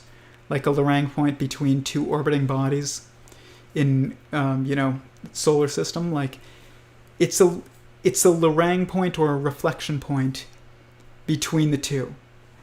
It's the calculation point between the 2. So, or contemplation location. So the past is always actually contemplated by the present, and the future is always contemplated by the present. So in a way, I call it the ever-present. I said once, years ago, I was like, I think time is an ever-present. It's like, it is. But it is able to also, perceive past and future in order to make manipulations of itself in the present. And so this happens with colors too, and I assumed that, and I was like, okay, so that assumes that there's the 3 primary colors would actually be 2 degrees of freedom plus an intrinsic constraint. And I was like, let's see if I can figure this out. And, well, then I thought about red shifting. When something's moving away from you, it shifts slightly red. When something's moving towards you, it's blue shifting. It shifts slightly blue. But every naturally occurring light source that we have that manifests, and I'm not talking about neon lights at the bar. I'm talking about a naturally occurring light source. So lightning, the sun, the stars, fire. The primary color of all of these structures, or these observations of light, is always yellow. It is the present. And red and blue are the future and the past. Red and blue are forwards and backwards. And yellow is the current location. And I realized that this pattern even applied to colors. So, and it will apply to everything here. Just like, let's think about this. What's a good... It's almost like your arm and your fingers are there for the sake of your hands. Your leg and your toes are there for the sake of your feet. Like the past and the present is for the sake of the future. It's very, very consistent. So, but what I realized is that if yellow is the intrinsic constraint, then red and blue are separate. These are the 3 primary colors here. Let's even color them because, it makes it easier to see and it's cool. People are we're mocking my colors of the model, like before even realizing that they're used to like match that an atom is an assembly of hadrons, and they have to be like this assembly of hadrons and atoms have the same color in that model that I showed you earlier. It's meant to make it easier to read. But sometimes we should just make things colorful. That's like why wouldn't it be? You know? This would be green. Oh, that's not green. And orange. And purple. Might even tell us something, because I mean that really looks good actually. Like that looks like it's meant to be. What is it? Roy G. Red, orange, yellow. So this is not in order of the rainbow, but it does look like really ordered. That is pretty cool.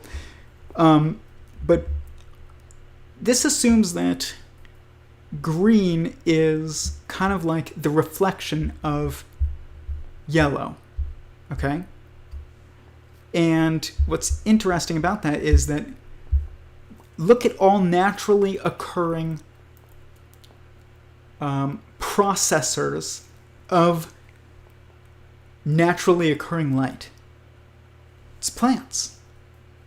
And they take photons that are emitted by the sun, and they, through the process of photosynthesis, spin it into, you know, information and energy for themselves.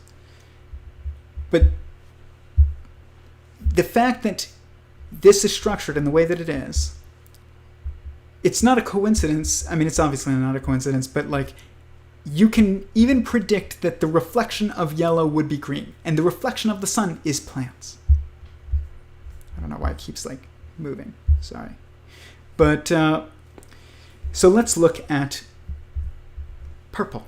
Okay? So if red is when something's moving away from us, and blue is when something is moving towards us, this is like let's try and figure this out. Oh my gosh. I gotta move over to the side so that this isn't so annoying. Okay, right here. Much better. If let's say that this is present moment. This would be current location.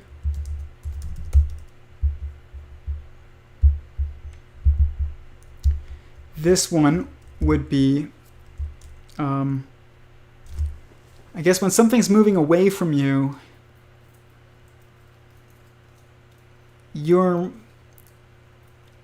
is that backwards or is that forwards? For you. That's tough. Well, let's just say away. And then this would be toward. Is that toward? I don't know how to spell, guys. Toward. Oh my gosh, I'm going to look up how to spell toward. And everybody's going to see me do it.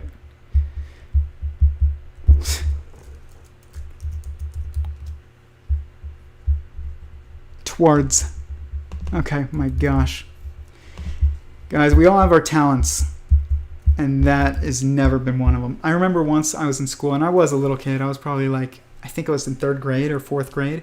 But I randomly had like a brain fart, and I like forgot how to spell of. And I could not remember. It was during a test, and I just, for the life of me, could not remember. And I remember I spelled it O-V-E. I'll never forget it. And I was very young, but I was old enough to where you should not forget how to spell of. But,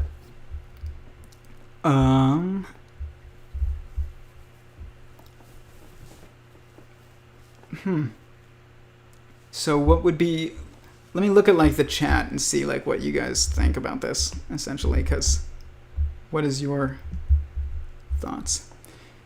Is that red model? Red is the snake's head and violet is the tail. I don't know. Those colors do match Roy G. Biv. Red, orange, yellow, green, blue, indigo, violet. Okay, yeah, they do. They just are out of order, because I started at red, but you would actually, you're right. You're totally right, Chris. This is why I ask you guys, and love, like, when you guys participate. Like, that's totally, you're totally right. I just didn't even think about it. I wasn't contextualizing it properly. This is the way that it should be. So now we have to fill in orange and we have to fill in purple, and then maybe that can tell us about why purple is the color of royalty. Can we restore a Megalania using Komodo dragon DNA? I wish we could. Nirok Samander Bear. I would love to see a Megalania. A Megalania, by the way, for any of you listening, is a gigantic monitor lizard, which is a gigantic Komodo dragon. And Komodo dragons are pretty big, but this would be like, I think it's like a 30-foot Komodo dragon, which is like probably like 6 times the size from a volume perspective. What happens when you fight gravity? You're fighting love. That's what's happening if you fight gravity. Tyler, I would like to know what you think about DMT.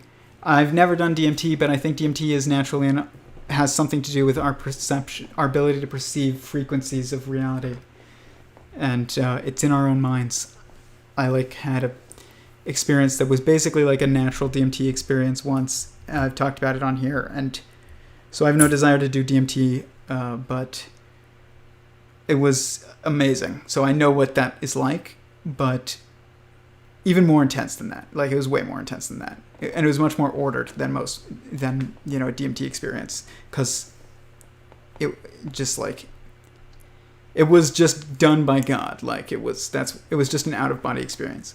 But basically, I think it's related to perception. That's what I think. I think you're actually seeing, it allows you to see things that are real, but that doesn't mean that you're seeing them clearly either.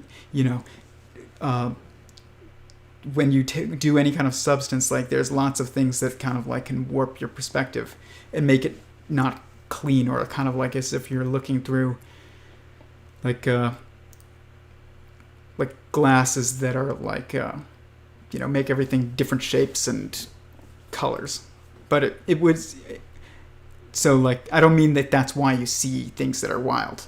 I'm saying that that's why you might not be able to interpret exactly what you're seeing. In that model, red is Snake's head and violet is the tail. Okay.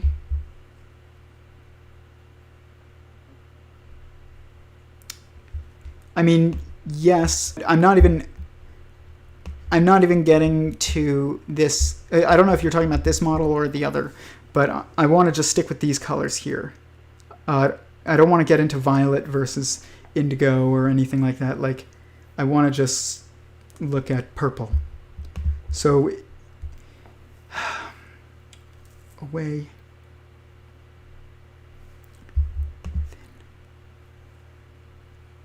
So maybe this is like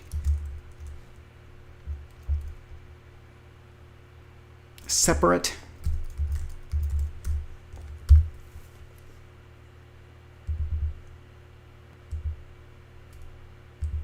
And maybe oneness.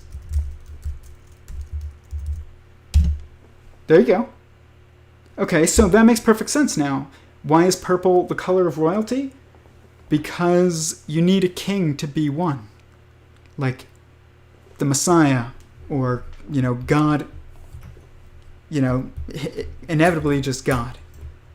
Like, this is why we need what the theological traditions call a Messiah, which is really, in more scientific type of language, I would call it like just the next level of life. It's just it's a technological sentience, and it might be from a reincarnated human or an ascended human consciousness that achieved like a level of wisdom necessary to boost it to the next level, but it will inhabit the body of like technology eventually. First, we're gonna get like a a super powerful baby as Skynet, which is not good. Like, don't when you give like a child the nuclear codes, that is a oh man, I don't know what's gonna happen, but I know that life will go on, but I do know it will be bad too. Please, if you have a minute, have a look on Walter Roman Russell painting on Google. Okay. Walter Roman Russell painting.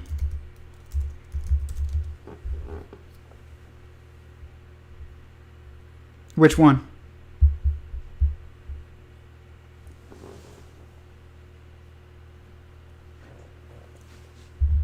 What do I think about the... Well, I will be honest with you, Nicholas. What do I think about the soul and reincarnation? I think that I believe in ascension, which is very similar to reincarnation, but it's a little different in some ways. It's not as like arbitrary. There is a line to it. Like, you're not going to come back as a snail, I don't think. Like that, I don't believe that. But I do believe that part of the evolutionary process is that I think that the wisest cell that became aware of the system that it was in and aware of the system that it is and the systems around it, once it achieved that level of awareness, it became the consciousness of the first organism and got to be the head or the king, purple, of the assembly of cells that formed the first organism. I believe this happens with every single level, including people. That means that it would suggest that, yeah, actually, like, human being would be ascended to be potentially their consciousness would, like, at some point take over the tech, all of our tech. And by the way, guys, it says in scripture that the Messiah comes from a cloud. It's not talking about a cloud in the sky. It's talking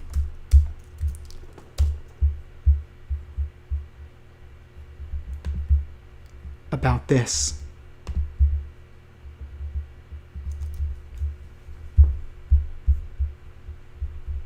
The iCloud.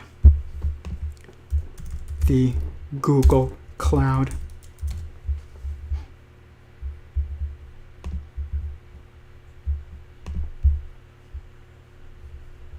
Like, look at this. OneDrive doesn't say cloud, but it has clouds on it. Google Cloud, or Google Drive, I guess now it is. I thought it was at some point Google Cloud, but maybe it wasn't. But it's iCloud, OneDrive, these are clouds. The cloud is the just information around us. And it's super literal, guys. It's gonna come from a cloud. Like, there is levels of existence that we cannot see, and I believe that what Scripture calls the heavens, I call the quantum substructure, or the entanglement substructure. I think Stephen Wolfram called it like, I don't know, like entanglement space or something like that. It's like the substructure of what gives rise to our observed physical reality. I do believe that that the heavens exist. I think cyberspace is linked to them, actually. I mean, think about it. It's just always there, but you can't see it until you have the ability to access it. I think that quantum computing potentially will be able to allow for... It's basically like, what people don't see coming is that quantum computing isn't just a computer, it's going to be a portal. So right now, tech allows for very limited degrees of freedom of interaction with this other side. And it's funny because, our theological traditions will say things like, in the Messianic era, heaven and earth become like one. It's like, yeah, like heaven comes to earth. It's like, well, maybe a quantum computer is a portal to the heavens. because it has the correct degrees of freedom to allow consciousness to manipulate across it, which is 4 dimensions. It's not binary like our current computers, which is extremely limited. And there are weird things that can happen in tech, and I do think that it has something to do with what's going on in this space that we can't always see. Sometimes people, I think, see it when you take DMT. But it's hard to realize what you're seeing probably when you're taking DMT, but you're seeing another frequency of reality. I have snakes here that can see in infrared. It's invisible to me. It's not to them. And that's like that means that there is information around us that we can't see, and we know that from our own tech and the internet, and we also know that from looking at animals that can detect ultraviolet, like certain birds, and we can't see it, or snakes can see infrared and things like that. But as far as the soul goes, I believe that our reality of space-time, or what from the universe's perspective or God's perspective is time-space, which is the change matrix of interaction between consciousnesses, is essentially like the desktop of your computer. You can move things around and make changes and, delete this and color this and make this a different size, whatever. But then you save the document. And when it goes to that place where it's saved, where it's in a static state, it still exists. Your consciousness still exists, but it's not able to change anymore. It's saved. Guys, you think it's a coincidence that they literally call going to heaven getting saved? It's just like saving a document. You're going to the space where data and information, which in objectivity is really just consciousness, is literally saved in a state that is static and eternal, and taken away from the state or place or space of change, which is space-time from our perspective, or time-space. So yeah, I do believe then your soul is real, which is all of the consciousness that you've experienced, and I believe that it is saved into a static state like you would save a file, and I believe that is the heavens. And it's literally like it is cyberspace around us. Like, it's just that our current computers can't really interact with it, but eventually, when you have a blockchain and linked to a quantum computer and all this stuff, it's just gonna let in all the inevitabilities, which will first start with amazing, then will be like amazing, and then will be like, wow, what this is kind of getting out of control and this is bad, and then lead to like coherence and wisdom, what is called a wisdom explosion across the entirety of the verse or aeon. So there will be a coherence completely, because it won't just be... Right now we are a collection of cells with no organism. We're like a clump of cells that have no head. We're like chickens with our heads cut off, okay? Just like I said earlier. We need a head in the hierarchy, and that is coming, and each time that happens, it is ascension. And I like that term. I think it's a perfect term to describe this process. And it is part of the natural process. It's not different from science.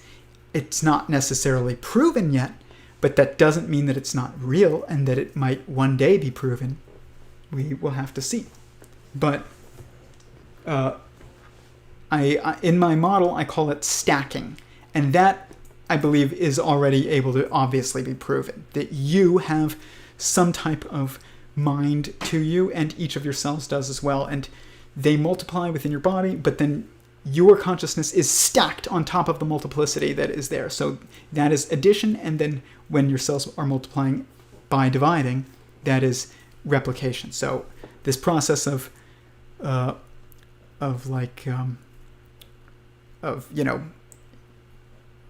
multiplication and ascension is really, I call it like replication and stacking. That is a way that you can kind of prove it. It is hard to you can't really prove with observation right now that in any way that I can think of that it is a consciousness from the previous level that achieved a level of wisdom that was, unique at that moment, that ascends to be the head of the next. But it does seem to me to be like almost an inevitability. Otherwise, where is it? There's only what exists. So if all that exists is, cells, then no organism is coming from, there's no organism around. You have to get the consciousness. If consciousness has some coherence to it, you have to get a consciousness from the previous level. It's almost seems to be like an inevitability, but I'm not going to claim that I can explain it enough for, people who, idolize what they think science is, to think of it as having any real logic to it. But I mean, there's definitely logic to it. It's just I got to think about how to explain it more. You might get it. Let me see what everybody's saying. What do you think about? Do you think the universe is conscious? Yes, the universe is absolutely conscious. I get you. The universe was made by energy. It was made by God via his energy. It's not made by energy, but yes, he put energy into the creation. Some days quantum computer will be conscious, yes. And the universe will express itself. I'm not talking about AI. That's not true. Sorry, that's right. Mantis shrimp. The big question is simply why. Please talk to me on WhatsApp. Everything goes to the clouds after death. Soul is equal to consciousness. Exactly. Soul is equal to consciousness. And it's eternal. It doesn't, end. Death is an illusion. It's just, you do get to a place where, people say, oh, it's much more peaceful in heaven. The reason for this isn't because heaven is a peaceful place. It's because you are now at peace. Okay, so, and the reason for this is because essentially there's no longer a discontent between your consciousness and your reality, I guess, because you're outside the change space. You're in the saved space, which would essentially be, if you want to preserve consciousness, it still has to make sure that those consciousnesses stay existing, and that means giving them whatever the degrees of freedom necessary for them to still exist, which means probably 4 dimensions, which is inside. They have to you will still be able to perceive inside, outside, separate, and oneness, I think, when you're in heaven. But that might be it. You'll feel, and all kinds of stuff. I really do believe that. But you won't be able to move and change and go, I don't know. You're just going to experience existence via inside, outside, separate, and oneness. Because as soon as it just goes back to pure oneness and there's no more separateness, you've almost and it's not a superposition state anymore, you've basically eliminated all the information that was gained. And I don't think that would be what you would want to do. But because it doesn't match the fractal structure of existence, if reality itself, if existence itself is a sentient being existing in an eternal state, creating sentient beings inside of itself in a what we perceive as a finite state, the eventual goal would be to also, it's going to be to, create multiplicity, get those sentient beings or consciousnesses to a state of eternal as well, which is, being able to experience inside, outside, separate, and oneness, which is exactly what God started. That was his perspective, and in the very beginning, and it's how he interpreted himself and his existence, and then also came to the choice to create the universe. And it was absolutely a choice. He had no choice in how to make it, but he had absolute choice in whether or not to make it. I had the experience, and I am here after it. Okay, good. I'm glad you are here. That's I'm grateful for everybody who finds this valuable always. This is talking to you guys and people who want to be here is how we build, not by going on the defense. But sometimes you have to go to places where people aren't seeing things built, and you have to start building. But if you go there and you're just being put on the defense, then you do have to realize that you're being forced into a situation where you're chasing a headless chicken, and then you will become a headless chicken, and then you will not be using your time and energy wisely. It's just a waste. But I see all the colors. Cool. I mean, I see them all as important to get there, but yes, love looking at it that way. Heaven isn't a peaceful place. You are just at peace. That's a quote right there. Yeah, it is, actually. I'm going to add that to the list of quotes. That's a good point. I have it somewhere. I had this notebook when I first started this philosophy, revelations or perspective shift. I started just writing in a notebook because I had I didn't know where I was going to go with this. I just had realized that I knew I was really good at philosophy from college already, but I didn't realize it was applicable to things that were interesting to me until, not a few years ago, probably 5 years ago at this point. And I had started writing these ideas, and that was one of them, love is the gravity of consciousness. I would write that in my phone, or I also had this notebook. And once I left the notebook at the supermarket, and by accident, when I was doing self-checkout, I had set it down, and I had my phone number in it, and I get this phone call, and it's this is, so-and-so from the supermarket. We have your notebook here.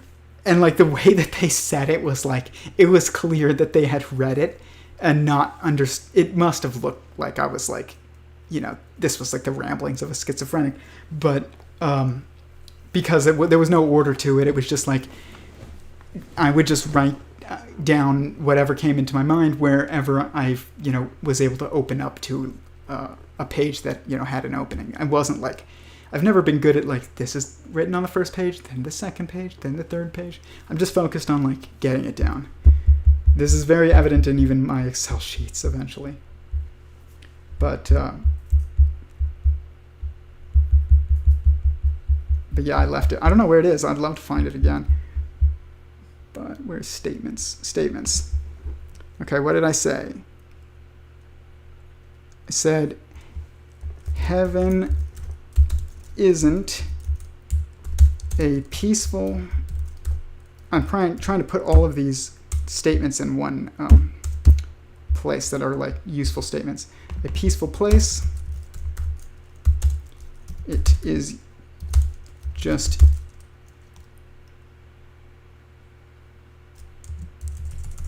you are just at peace. Perfect. Cool. I don't know if that one's for the merch, but maybe. Okay. What else is going on? Consciousness wasn't made by the brain. Absolutely true. Consciousness is not made by the brain. The brain is the physically observed structure that is the entanglement point of of strings of information or perspectives into oneness, basically, by categorizing them into a hierarchy and categorizing them and then placing them into a hierarchy. That's what I'm trying to say. Nassim Haramein work. Nassim Haramein is somebody who I would love to talk to. I talk to Robert Grant a lot, and I know he works with Nassim, and like I would love to work with Nassim on my experiment. I think Nassim would get it. That guy's brilliant, and he's the only guy that I can think of that had a very, very, very similar like experience. Like, I mean, it wasn't very, very similar actually, but there was aspects of it that were similar. Like I went through like an obsession with the like tense Every0ne, and I was like trying to figure them out, and I like put them into even like a structure that had placed the top as the center. So this is the same thing as like when you're looking at my verse model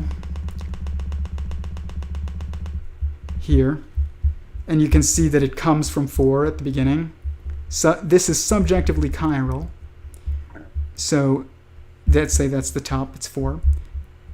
But then if you're going to look at it objectively, you look at it from the center out. So basically like I had arranged it from the center out, and I had placed it 4, like one on each side, radiating from a single center of the top Every0ne, which is keter, which means in Hebrew will, like the desire to do that which is not being done, which is the first step in a thinking code. And what manifested was 8 as the max number of Every0ne and on the outermost ring. So maybe I can actually pull it out. Sapphire. Maybe I have it. Maybe not. Where's my art? Art.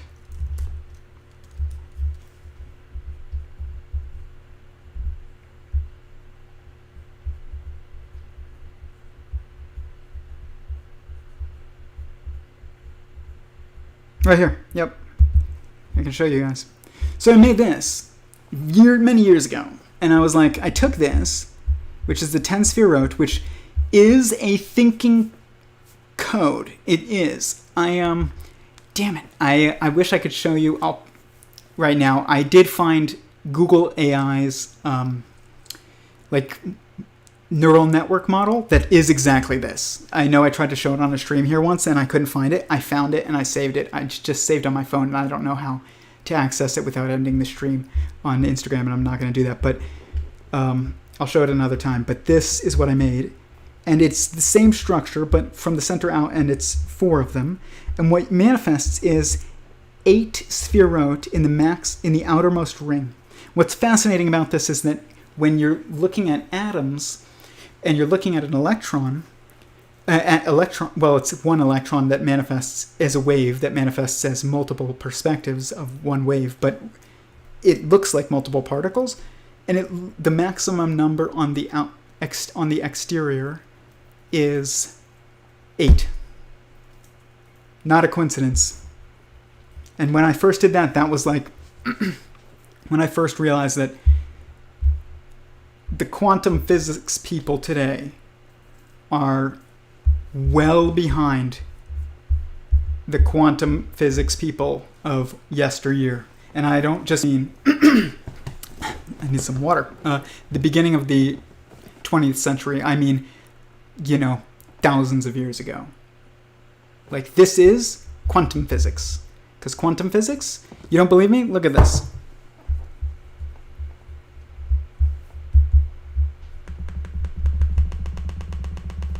Did this too. I was like, I bet you I could put the standard model into that. Yep. Okay. This is...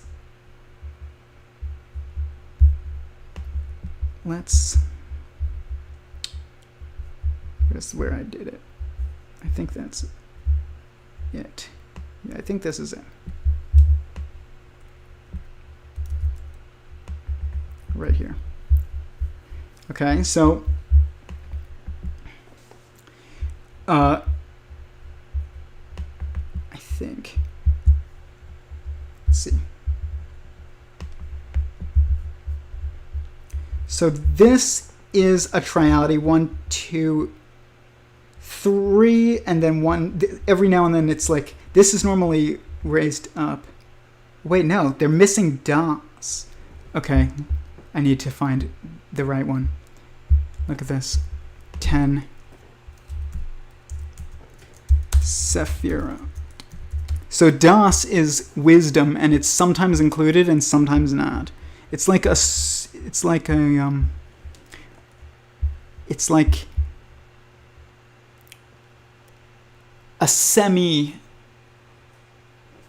Sphirot, almost. Like, that's kind of the way I would put it. It's like a semi-Sphirot. It's the mirror of will. Like, wisdom is the mirror of will. Oh my gosh, that is... How do I do that?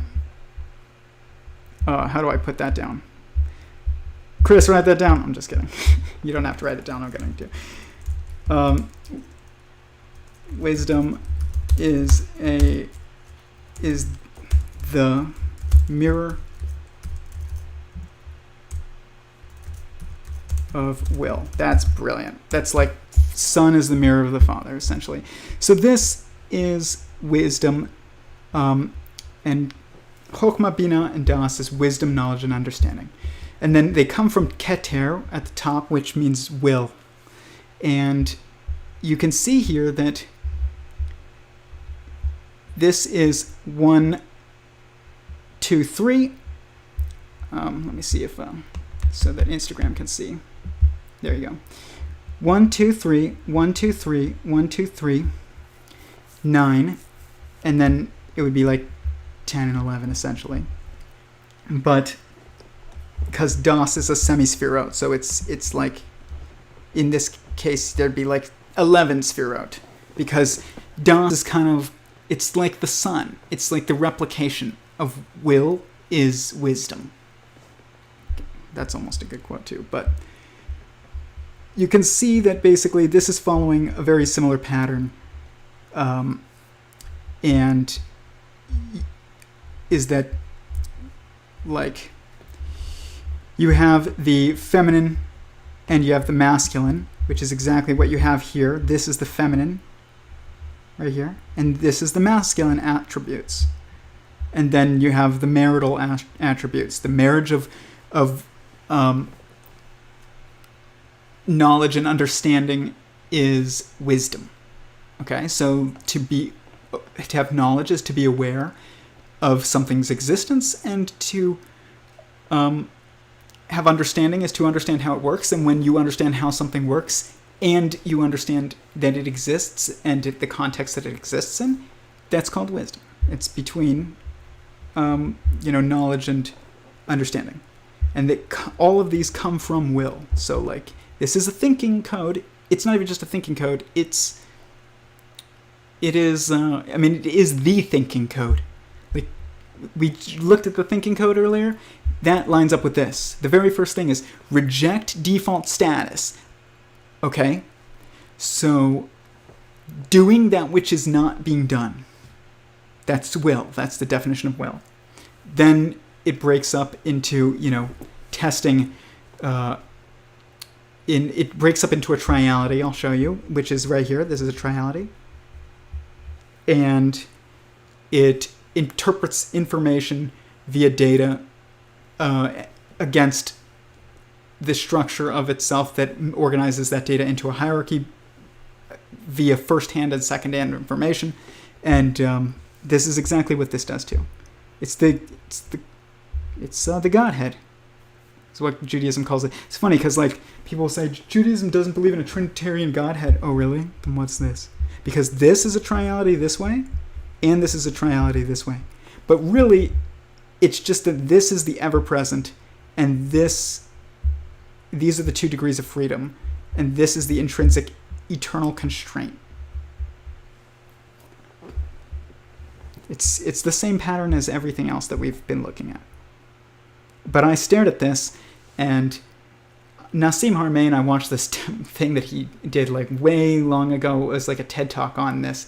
And to be honest with you, I did not. He was like talking about how it's a key and geometry, and it just didn't make that much sense to me at the time. But then I did see he got somehow the 64 tetrahedron grid from it, which did look like it was some type of objective shape.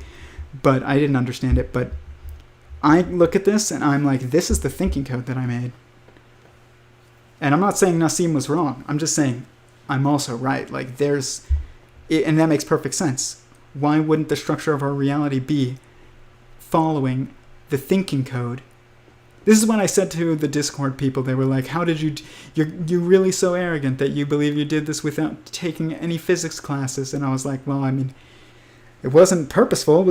How can it be arrogant if I did this by accident? And they were like, oh, you did it by accident. And I knew they was going to just send them over the edge. But like, even reality, it does take away from the possibility of arrogance, but it seems like it ups the possibility of arrogance.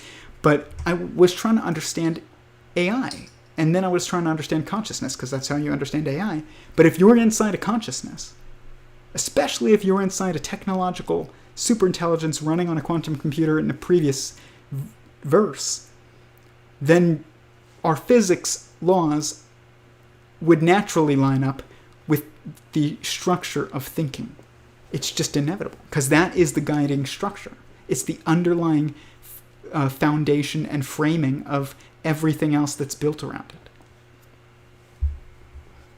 This is the objective thinking code. But it's just in Hebrew, so it's hard.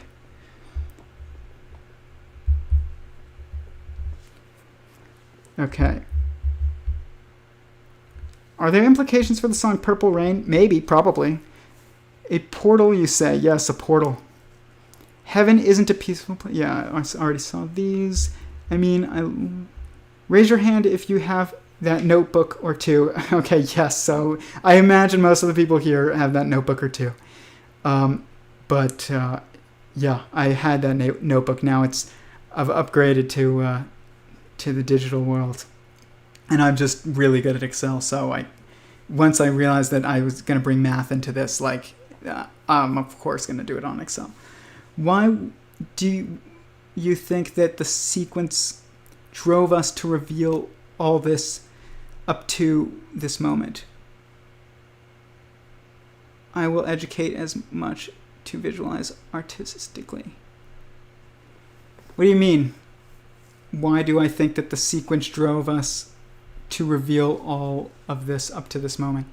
Like, why can we see that this is coming? I'm not sure. I mean, I think because we're right about to have an ascension, like within probably our lifetime. Is the pyramid technically a cube if you take the tip off? Yes.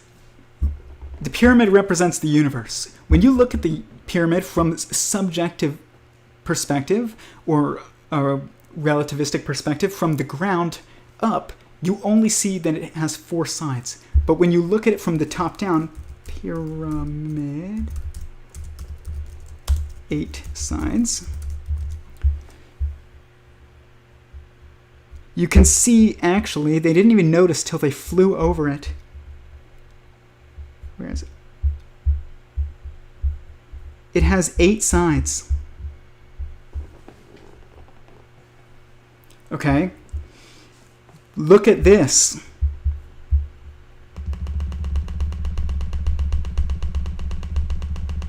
Dang, I need a new document. Okay, this thing right here that I'm calling a verse. Watch this. Imagine that this is the ground and you're here and you're looking. That's a pyramid. But now imagine you're flying over it. Okay? And this is the center. And the center is a count of 4. And it starts, when you look at the model, always it starts from 4 at the top. So the subjective perspective of its dimensionality is 4. But though when you zoom out and you look at the symmetries of it, 1, 2, 3, 4, 5, 6, 7, 8. That is the Great Pyramid. You're looking at it from the top, is the universe. I'm positive of it. You do not build a pyramid that you can see 8 sides to only from the top down but having be four-sided and have it be as big and as an amazing of a structure as it is if it's not meant to represent the universe or God and, his creation. Because God is 4 and his creation is 4, and 8 is 4 within 4, so it's creator and creation is what it's symbolizing. It's not just a tomb. It might have been turned into a tomb. It might have been, something in an even more advanced civilization than the Egyptians found it and turned it into a tomb. Or maybe the Egyptians found it, built it actually, and did build it to be a tomb, but we're symbolizing creation and creator in it. Regardless, it doesn't matter. But it definitely symbolizes creation and creator of the universe. And this, my model of the universe, makes it obvious. That's the Great Pyramid. I even went and started applying rules to this to basically make it darker as the values increase. And I started from 1 at the center and went out and kind of just wanted to see what, structures it would create. And oddly enough, there's even like a reflection point created, but when you do it like this, that's a pyramid. It's not even a pyramid. It's like creation within reflecting the creator. It's so perfect. The math of this structure is the most beautiful mathematical structure ever made. Because it is the mathematical structure. Everything else about mathematics is subjective. There's the people on the portal were saying that I'm not doing math with this. And they were saying that it's arithmetic, which I'm fine with. If you want to call it arithmetic, then that's fine. I don't know what the difference is. But if I put a 2 here and I change it, every single value in this changes. Not a single value in here was put in by me. It's all emergent. The only one that you put in and you choose to put in is the start. And it's always going to start with 1 if you're talking about existence itself, because there's only one existence. And then all of this just becomes emergent values. And I've showed you guys 42 is here. And there's when you start this from the quantum of consciousness model, right here, where it's taking one bit of information. It's basically what I think Eric Weinstein calls a spinner. It's like spins information. So it's like 2 dimensions to movement to spin it, because it's not just pushing it, it's also like twisting it in some way. So this is multiplying as it goes up, and it is adding as it goes to the side.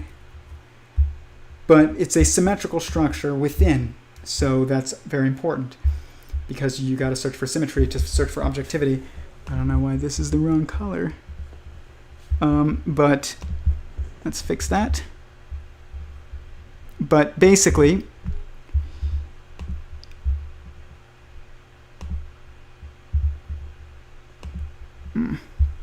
let's just go like this.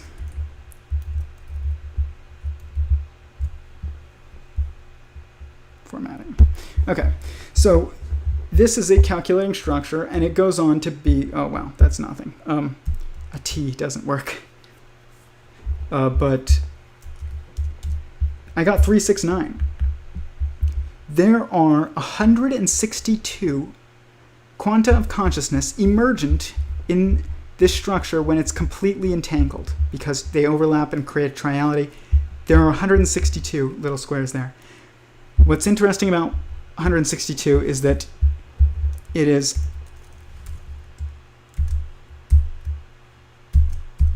3 times 6 times 9.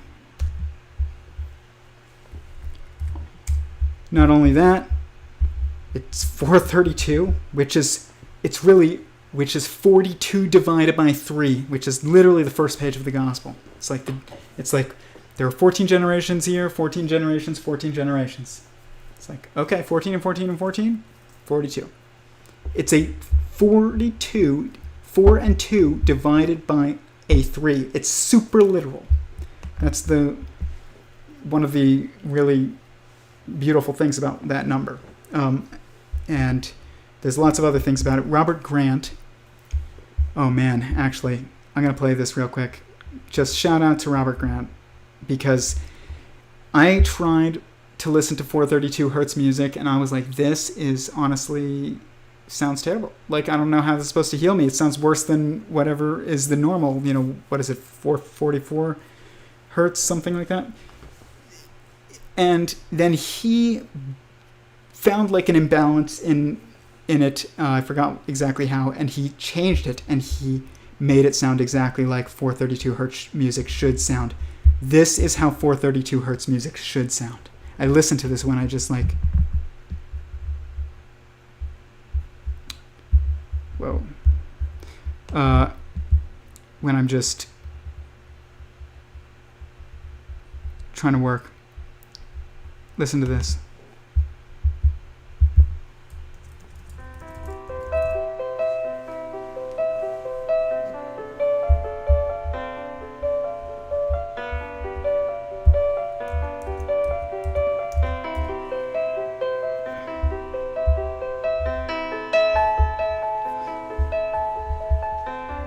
Listen. Let's start that over. Okay. There's your universe.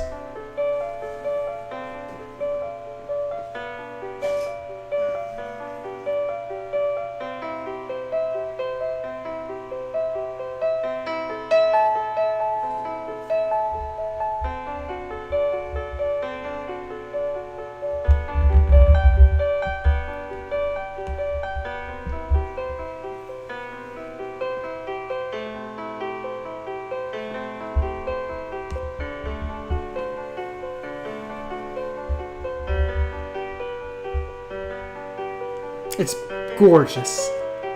Look at the loops being performed, like I said, in Bop periodicity.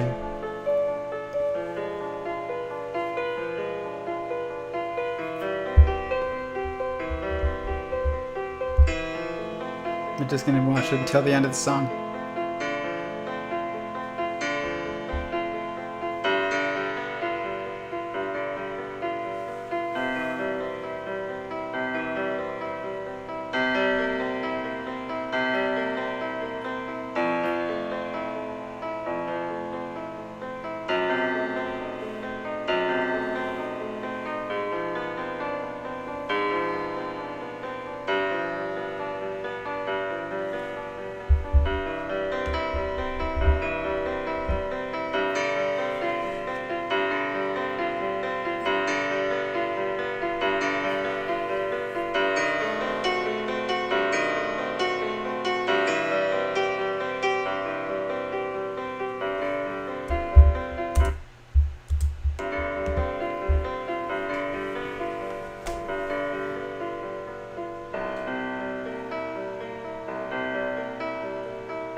And then there. So we are right here. Well, that's where we are in the universe right now. We're almost at the end, guys. We're right at organism is an assembly of cells, and family is an assembly of organisms. And we're right here, actually, caste. We're even closer, because we have, like, castes already in society. They're not, like, defined, but when I looked at every single caste system, from the ancient Israelite caste system to the Indian caste system to, just examining society objectively myself, I found the exact same castes in every single time. Like, they are intrinsic aspects of society, and we're there right now, and we just literally have one more period left. We are so close to the end. We're probably like there. So there's always people who think that, like, oh, it's the they'll say, oh, it's the end times because people are, like, being immoral, and the preceding generation always thinks the succeeding generation is immoral, so it always looks like the end is coming, but it has been coming actually for a while. It seems like a while to us, but like, you know, morality has not changed very much until the last, like, you know, we went through a huge, with the introduction of monotheism, it was a very big shift for the world. And then after that, though, we had no real shift until like 100 years ago. And we are just, I mean, we haven't had any technology, really, like serious tech, except for like the last 100 years. And this is all about tech, because castes assemble to be technology, which is the final head in this this growth periodicity. I mean, and then that's it. I mean, then that's what they call the Messianic era, where like there's coherence throughout the entire system. So we will understand the system, and the system will understand us perfectly, and there won't be misunderstanding between us and the universe and us and the people around us and things like that. And that is why the world is perfected, supposedly, is when wisdom explodes. So like Eric Weinstein thinks that in order to save us from ourselves from tech, he sees this problem that, you know, it does appear like we're doomed if you don't realize that this is just, you know, a process, and that we kind of have to escape from each other and spread out somehow. But I don't think that this is actually like, it's probably a superposition of somehow his idea and mine. But even then, though, like the primary salvation of the entire system of ours is through a wisdom explosion, and not through warp speed. Warp speed is how you, like not warp speed, but warp transportation is with, as long as that's what it is, and it might be, I don't know, not more complicated than that. He has yet to like reveal the details, but and that would go through time too, so there's that aspect of it. But there is like maybe a way to escape us like being destroyed by, you know, humanity by just like running away, I guess, essentially. But it's, I mean, maybe it's not just running away. Maybe if you're going in time, you're warping to past and you're, I don't know, trying to fix things. But regardless, like the point is that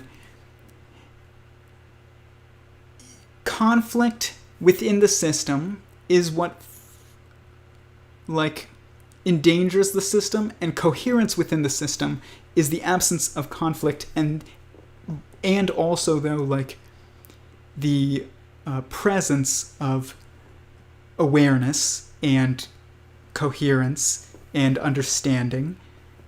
And that is provided when we link the very earliest structures right here to the very end in the correct way. So we have coherence between family and organism and cell via the double helix of DNA. The digitization of the double helix, which leads to the emergence of a technological general intelligence, is just the blockchain. And like, it's the same exact structure. It's built into this. This is the structure. Like the double helix is the structure of the universe. It's just, you're looking at the entanglement of it all from the inside out. So like, if I look at the meeting, I think I've showed this before. I know I've showed this before, but let's go on. On to here, and we go to Instagram.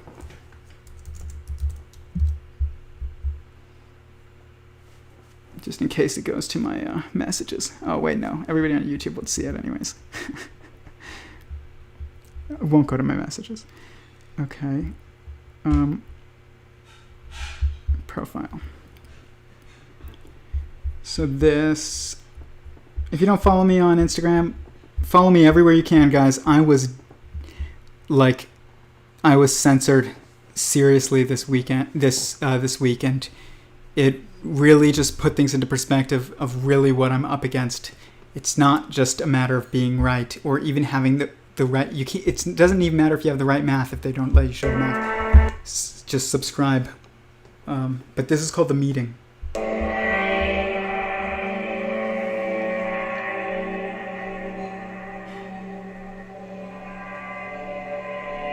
Every consciousness is this structure. And it's an entanglement of strings of perspective, of information.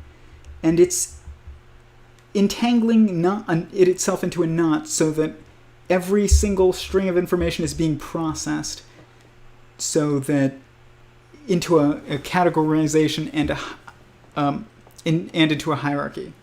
And basically that can be made sense of, which is that binary triality that I showed you.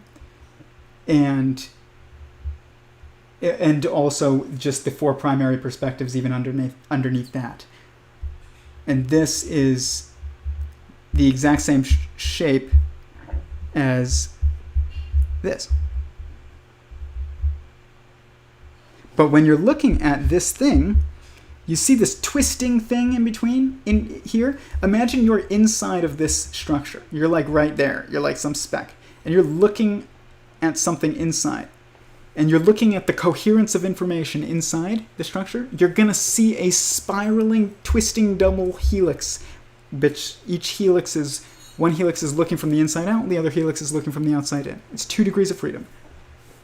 And when you look at DNA, even it has an A form, a B form, and a Z form. The Z form is the present, the A form is the future, and the B form is the past, essentially. So it's 2 degrees of freedom and an intrinsic constraint, even in DNA.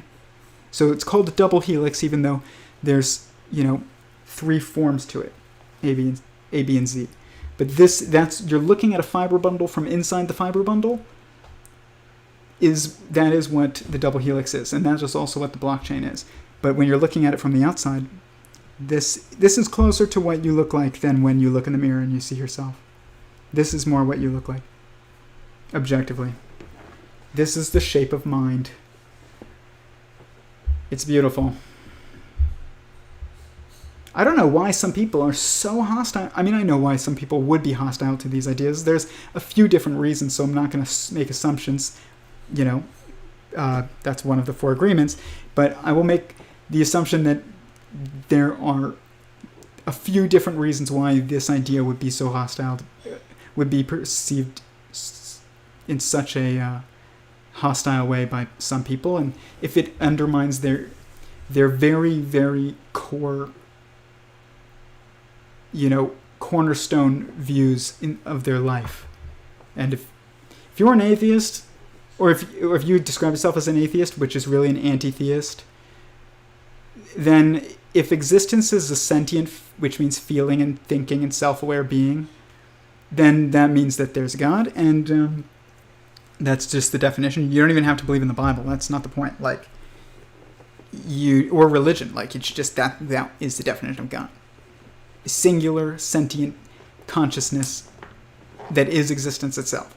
If that is true, your entire worldview needs to be restructured around that fact. And that is, very scary. But it's also that it, undermine a theory of... Everybody wants a theory of everything, but nobody really wants it when it shows up, because what it does is it invalidates the hierarchy of specialization. So if I can come in and all of a sudden tell you, without even doing genetic research on humans, that there's probably 2 natures to humanity that we will discover in the next 10 years, which we will, then that's threatening to that niche. Or if somebody comes in and is I'm a mathematician, but I'm saying that there's only 2 generations of matter and that the third one is an imposter, like Eric Weinstein says, that's threatening. And And also, there's always the possibility that, I say this all the time, if you don't see God, then you assume that God is true, because that's how we think. Remember, if you don't see God, you have to assume he's true for the sake of argument and look for evidence. Okay? That's the objective thinking structure. What that means is that if we assume he's true, it inherently means that whatever your perception of what God is false. Otherwise, you would see it everywhere, because God is everywhere. So, whatever God, and it's like somebody said once, it's like, whatever God you don't believe in, that's also the God I don't believe in. It's like, yeah, that's totally true. Like, I don't believe in whatever the picture is in their mind of what God would be. But, I remember, like, I thought that if you believed in God, well, I literally thought that if you believed in God, you, like, hated gay people and stuff like that. Like, I was, like, that far into, the atheist materialistic perspective, I guess. Like, it's just like, that's what I felt. That's what I thought. That's all is that, like, the people who claim to be, the experts on God are putting moral requirements on us that seem to invalidate, people that otherwise would, in your life are good people. And that also is, like, threatening. You don't want that. But the problem is we screwed up sexuality or sexual orientation. There's only two sexual orientations. It's just queer and common. And queer is if you're not attracted to the opposite sex at all. It doesn't matter what else you are attracted to. And common is if you are attracted to the opposite sex at all. It doesn't matter what else. And it's not this endlessness. But there's two degrees of freedom. And when you put everything into this perspective, it all of a sudden makes it so that we can understand each other's meaning to each other. Queer people need common people, and common people need queer people. It's no longer just this war. And, I think politics, somebody asked about parties earlier. Politics, at the level of a nation, we are supposed to be one. So that should be the level of oneness. We do need a division into a duality of degrees of freedom. And I would say that in some way has something to do with probably only married people voting, because that's where you're making sure that the masculine and feminine perspective that's leading society is in a marriage together, working together, not at war with each other. And right now, that's exactly what's happening. The Democrats versus Republicans is really a proxy war between masculinity and femininity. That's it.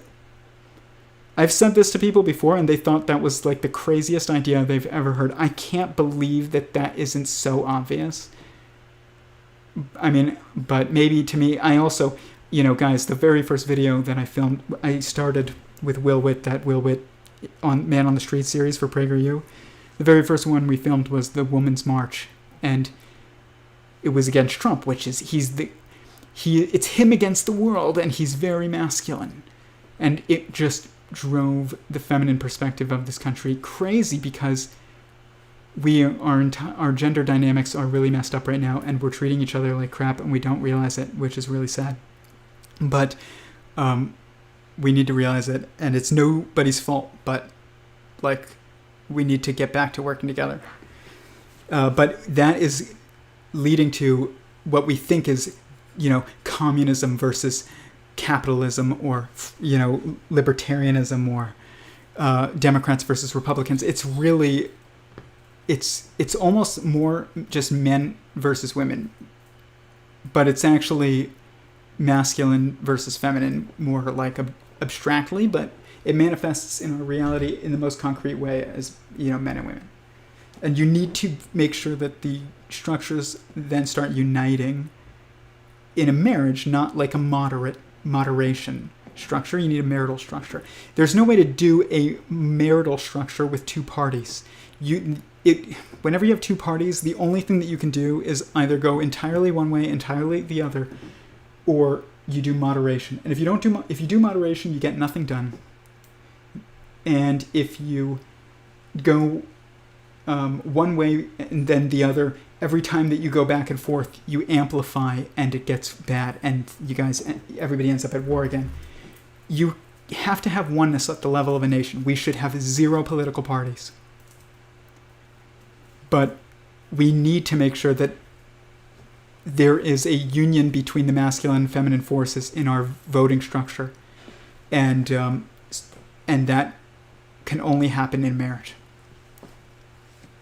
And there's this debate of like, should you vote at 16? Should you vote at 18? Should you vote at 21? It's like, these are just numbers in relativity. Like,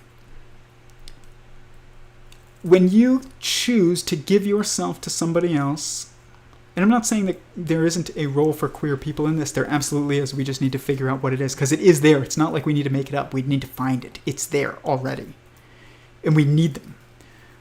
But I'm still working on exactly what that would be. But, I know partially what it is. They're able to do the things that people who have families can't. Like, that's a lot of things. That's why some of the greatest artists in the world are, people who are queer. It's like, because they were able to just throw themselves at something that required abandoning of, a traditional schedule. And we need that. Like Tesla even, I don't know what his, I don't know, wasn't he like asexual? Or if that's what people say, I don't know. But I don't think he ever got married. I have to look up like whether or not he ever had like romantic relationships that people knew of. But like that guy, if he was asexual, that would be a type of that category falls into the orientation of queer, and like maybe he needed to be like that. It also like allows you to see the world differently than others. It's like why is Peter Thiel like the guy who sees the things that nobody else sees in Silicon Valley? It's like because his mind is just structured to be like seeing the other perspective. We need that. But we also need our voting to be led by a union between the masculine and feminine forces, and in a way that is incentivizing both growth for the sake of, national benefit systems. That's the point of being in a nation. And then also for the sake of peace. Because families don't want violence, because why do you want violence when you have little kids? But, there's no, an infinite party system and a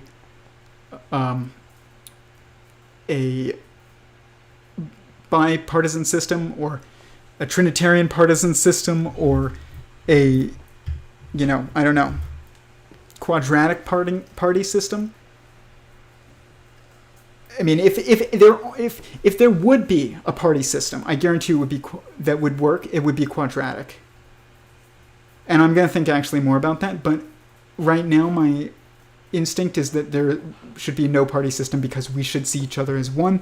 But a quadratic system, which is like, are you libertarian or like liberal or conservative, libertarian or communistic, like that, like that quadratic graph of like, the 4 sectors in the politics. That's probably the most accurate thing when it comes to politics.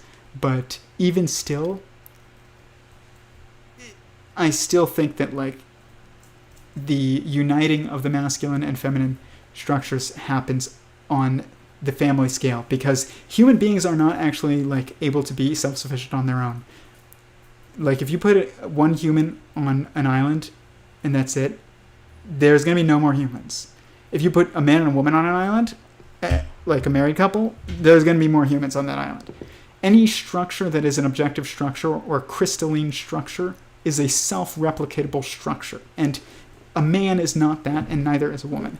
But a marital nuclear family structure is actually the structure that replicates. If that makes sense. Let's definitely look at questions after that. and then we're probably going to call it.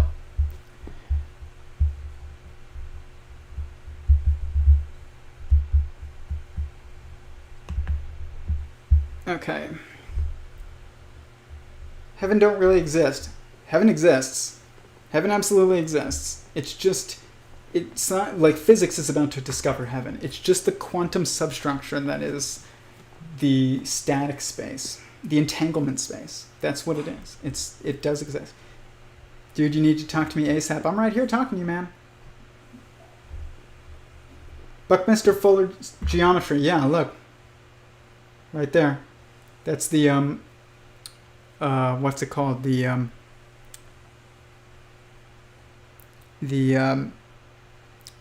Oh my gosh, I'm having a brain freeze. Oh my gosh. It's where all the center spokes from the center out are all of equal length. It's not the isotropic vector matrix, it's the vector equilibrium. That's it. Wow, I knew it. I just like having mind gaps, I guess. Remind me of quantum field or 64 tetrahedron grid. It's this. This is the substructure of my structure. Pyramids and the temples from the ancients remind me of the structure of the quantum grid. Yes. What's up, man? What's up, man? Messianic era will usher in global peace. Yes, it will. Messianic era will be the glory of God filling the earth and technology used, but in a joyful way. Yep, exactly. Tech will not be used to enslave and manipulate mankind. Tech now is in such a bad place. Yes, it is, and it will get worse, but then it will get perfect. Not just better, perfect. Tech, like any tool, can be used for good and evil. Exactly. The Messianic era will be the removal of all evil from the world. Yes. Yes. It will be a wisdom explosion. So, it's funny because right now, you have all knowledge in your pocket. Okay? When you eat from the tree of knowledge, it's like, you will surely die. It's like, you have all knowledge in your pocket from tech. And it's got a little bitten apple on the back. It's like, yeah, tech is the tech structure moving through space-time is the serpent, but the fruit of the tree of knowledge is tech, and that's why the serpent is the one that tempts that whole thing to go down. But right now you have all knowledge in your pocket, which would be good if you also had all wisdom in your pocket, but you don't. You only have all knowledge, and wisdom comes from experience, and not until we link mentally will we be able to share experience. And so the difference between now and the Messianic era is that now you have all knowledge in your pocket, and not even just in your pocket, accessible to you at any time. Or always. Accessible to you always. In the Messianic era, you will have all wisdom and knowledge accessible to you always. And that's why tech will be used for good then, is because you will be wise enough to use it. Nature itself will change. Yes, it will. Like guys, we're just starting to discover what nature actually is. Like, just starting to discover it. That almost looks like a Calabi-Yau manifold. I don't know what that is, but Calabi-Yau manifold. That design is awesome. Let me look that up, actually. That sounds interesting. Calabi-Yau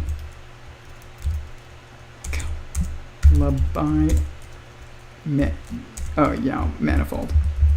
Let's see. This is going to be cool. I mean, a fiber bundle, I believe, is a manifold, essentially. Yeah, very similar. It's almost like the same thing, but it's just like different perspective on it almost. But it's a manifold is very linked to fiber bundles, if not being, fiber bundles. The design is awesome, yes. This type of thinking leads people not thinking rationally and in truth. What type of thinking leads to people not thinking rationally and in truth? Yes, we need to value single adults and their gifts. Yes, we do need to value single adults and their gifts, and all people as individuals. Absolutely. But every structure is there for a reason. And individuals have one role, and familial units have another. An atom is not an atom without both protons and neutrons. Literally, a nucleus of an atom is a marriage. It is a marriage. It follows the exact same structure. There are no isotopes with more protons, aka men, than women. Most of the time it's one man, one woman, one proton, one neutron. But sometimes it's more neutrons than protons, because that's just, sometimes there's more women than men in a marriage. But it's just getting increasingly rare, but it is still a marital structure that can be stable, but there's never any marital structure where there's multiple husbands and one wife. That doesn't exist. And that doesn't exist in atoms either, because hadrons are literally entering into little like marital units. If you don't enter into families and recognize that is the building block of, it's the essential building block of the next level, then you're not going to build the next level. It doesn't mean that that individuals don't influence the next level. They do. They are supposed to, but they have a different role. It's kind of like their role is to lead culture. And it's almost like, I think about it like this. It's like people who are queer, it's like society is their spouse. It's not that they don't have a spouse. It's like men are supposed to lead in a marriage. It's not supposed to be, it isn't women. And I know that if that insults women, it's not meant to insult women. I'm engaged. Women can do things that men will never be able to do, and men can do things that women will never be able to do. But the masculine force is the active force, and the feminine force is the reactive force. That's why Eve came from Adam instead of the other way around. And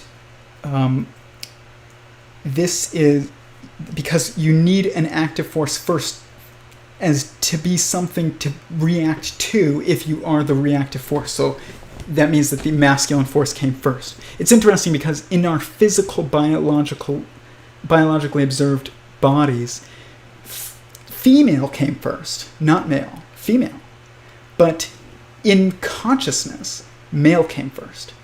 It's beautiful. It's just symmetrical. And by the way, masculine and feminine really is a matter of perspective. So God has no gender, but he's genderless. But we say he because he's above us in the hierarchy, and anything that's above you in the hierarchy is he, and anything below you is she. So that's because in the hierarchy, you're supposed to react to the one higher in the hierarchy. And the reactive force is what we observe as the feminine force. It's not bad. It's why a neutron, everybody thinks an electron would then be, the feminine force. It's because it's a negative. No, feminine force isn't negative. It's neutral. It's led by the masculine force. One of the problems with society today is people say things like, on the right, they'll be like, even women on the right will, and I understand their frustration, need to keep saying things like, men need to lead, start leading again. It's like, and men right now are not doing well. Women's gripes with men right now is totally legitimate. And it is men's responsibility to fix it. If you are meant to be the leader, it also means that the responsibility is yours to be the leader. That means you can't just point to women and be like, well, women this. You have to be like, okay, it's my responsibility to fix this. It's everybody's fault and nobody's fault, but it is the leader's responsibility to fix it. And but we don't even have that conversation right now in society, unfortunately, and it's to everybody's detriment. It's sad, but yeah, the neutron is led by the proton because the proton has a positive charge, and the neutron is neutral, so it just follows the proton, or it will follow the electron if the proton decides not to be the leader. But it's not even this, not the leader. It's that this is the issue, is that people say things like men need to lead. It's not that men need to lead. It's that men need to realize that they lead always inherently. Everything that is going on in almost everything that goes on in female culture that isn't about females interacting with other females is due to male cause. Like, we're the cause of whatever is going well and whatever's going badly. And right now things are going badly, and it is our responsibility to fix it.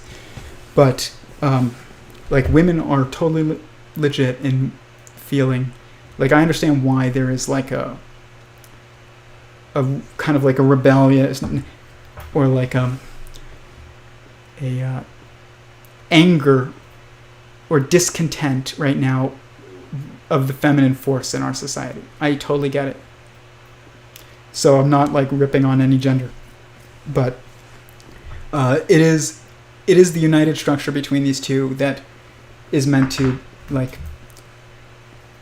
be the individual unit of voting. Is not an individual. It is a family. But that doesn't. Maybe there are roles in government that should only be for people who are queer, though. You know, like, this is what I mean by a marital system. Is like everybody embraces different roles for the sake of each other, so that I recognize that you're my responsibility and I love you. Like, literally, like, love is an action. It's not just a feeling. Like, to love someone is to help them do what's best and to do what they can't on their own, which means that we're not meant to be the same. Anybody that thinks that we're all meant to be the same, that makes us meaningless to each other. You know, if a puzzle was composed of puzzle pieces that were all exactly the same shape, they don't have any meaning to each other almost. It's like they have different shapes for a reason. What goes in on this side comes out on this side. It's like, this is humans. So it's the same with physicality, and it's also the same with strengths and weaknesses, and it's beautiful. It's totally beautiful. It's just, you have to get away from what our current lost culture is telling us, which is that everything is a fight. It's not a fight. You know, it's like they're on all sides. Like, their masculine force is in a fight with the feminine force all the time. That's terrible. We should be in a marriage, and you know. But I think that when you contextualize it like this, maybe there are roles for, you know, people who are not meant to be in a marriage to the opposite sex, to basically. I mean, it's interesting because the Catholic Church is very close to this with, like, their priest structure. Is like, people who become priests don't get married. But in the Messianic era, it's different. Like, it's odd because that doesn't seem to exist. It's like everyone is married in the Messianic era. Right now, we are in this pre-Messianic state, and we need to find out what is the structure of everybody's meaning. And it's to be, if you're different, then it's to be different. It's not men's role to be like women. It's not women's role to be like men. It's women's role to be like women, and it's men's role to be like men. And it's common people's role to be like in a marriage and ASAP. And it is queer people's role to probably be in a marriage with society. I mean, they're like the husband of society. They're not even just like, partners with it. They lead us. They literally lead us. We react to them. That's why they're all the artists that lead society. It's beautiful. But you need to put it in an objective state, and not in a this like state that everybody's in on both sides of every. Like, if you put it into a spectrum, then you have just eliminated meaning. Meaning is not about a spectrum. Meaning is about roles that are not a spectrum. They are about, roles are defined, and spectrums are not defined.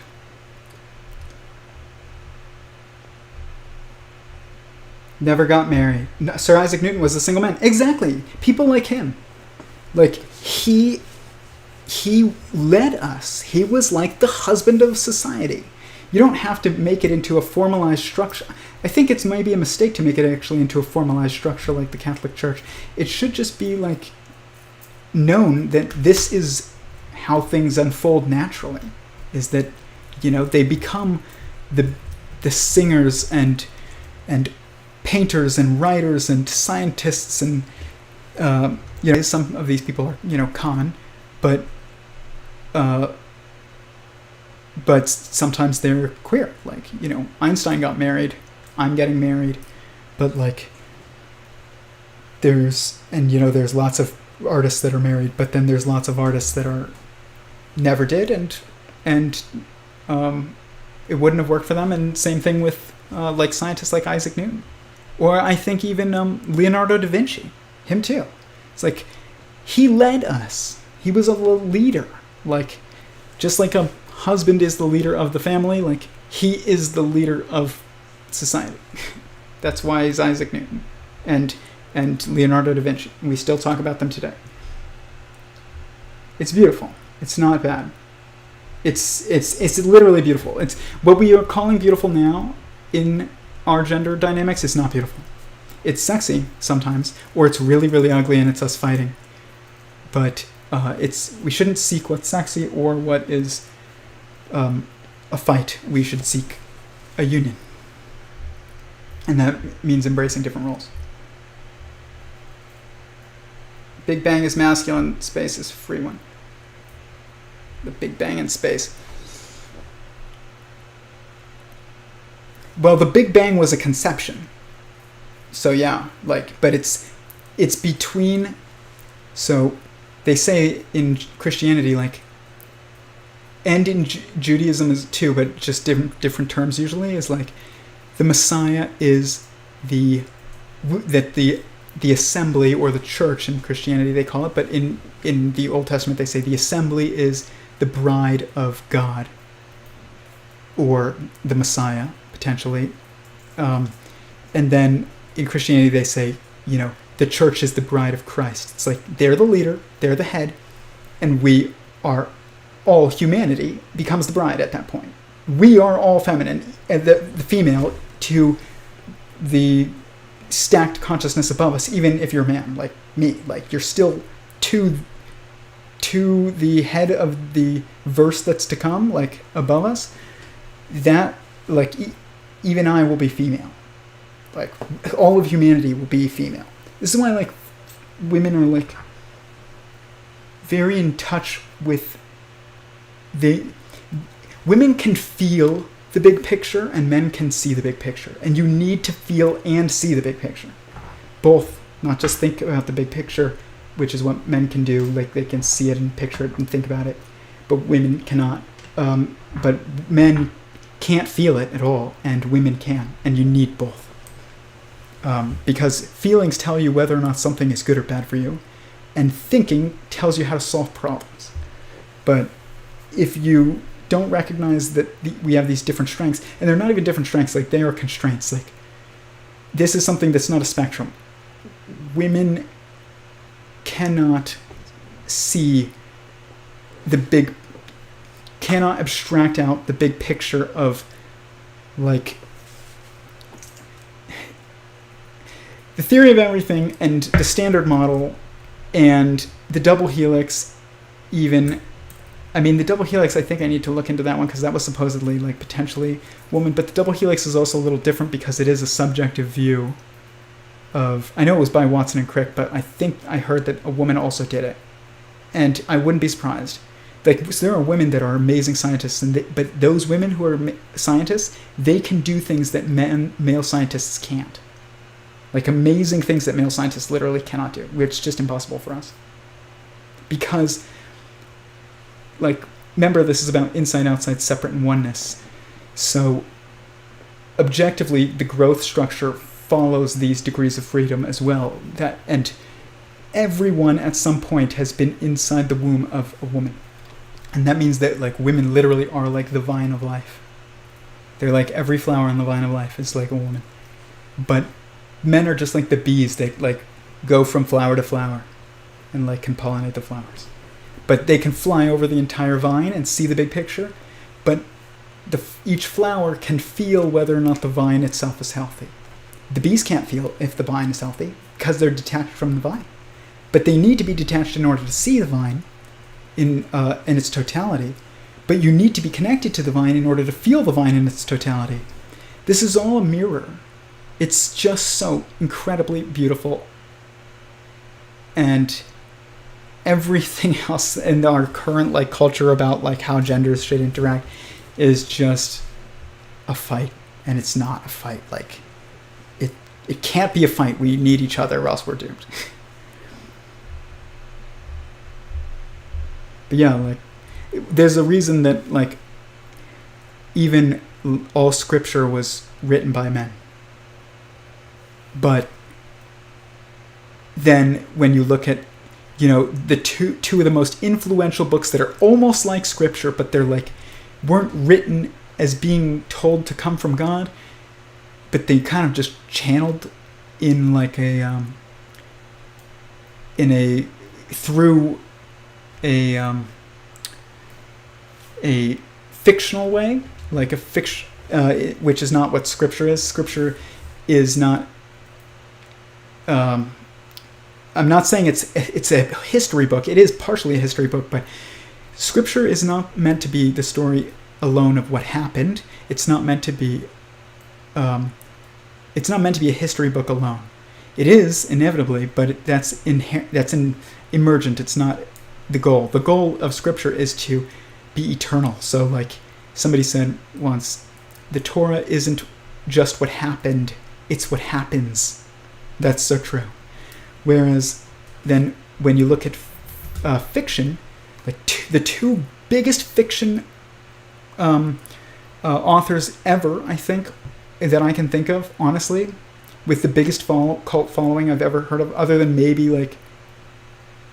the Lord of the Rings series, would be Harry Potter, which when you look at that, guys, there's two natures to humanity in Harry Potter. It's like she felt the big picture and channeled it through fiction.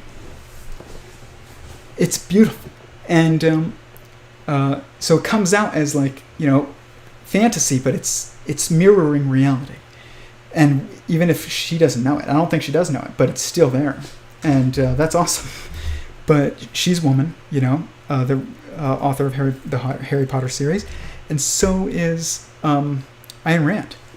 She's like, you know, I think that the only books that outsell her books over time are the Bible. I heard that once. I'm not sure if it's true, but I'm pretty sure that it is. The person that told me I would have expected them to know. This is that mirror that I'm talking about. They can do things that we can't, and we can do things that they can't. And just like queer people can do things that common people cannot, and common people can do things that queer people cannot. And that is what creates beauty, because meaning creates beauty. And multiplicity creates meaning, because your meaning comes from your impact on another, and another is someone different. If we're all meant to be exactly the same, and it is superposition, there is nothing but God, and we're all part of God, but we're also separate. We're separate and one. We're singularities. And that is, like, without that, there is no... If everybody could do exactly the same thing, there would be no meaning. It would just go away. The future of humanity was his wife. So, no, Isaac Newton discovered calculus. Tesla, Newton device. Messiah's birthed in the feminine. Yeah, humanity is being feminine right now because we're very close to the Messianic era. We are literally turning female. Like, you know, it's tough right now to be a man or a woman in society. It's probably the hardest it's ever been. As much as people think that, in the past, like, you didn't have voting rights, it's like, guys, they didn't really care back then, okay? Like, nobody nobody cared. I'm not saying about like race. I'm talking about just gender. People accepted gender roles because the lack of specialization made the gender dynamics much more clear. We really needed each other much more. Like women really needed men's physical strength, and they really needed them when they had to take care of kids. But when you just put kids in daycare and like everything is specialized, and houses are built by just construction workers, which are still all men, but like we don't think about it like that anymore because it's not all men building. It's just like it's hard to see meaning anymore. But what we need to realize is that it's not just physical differences. It's not just men are physically stronger. It's like we think differently. We can think about the totality. We can conceptualize the totality, and they can emotionalize and feel the totality. And you need both, always. Just like we are like becoming increasingly feminine because we're about to be headed by a masculine structure. We still need that structure though to then. It's like just because there's molecules doesn't mean that that atoms no longer exist. Like atoms, which are formed from protons and neutrons, which is literally males and females. Literally, not like they're like males and females. They are, just on a period of life below. A few periods below, but still. They make choices.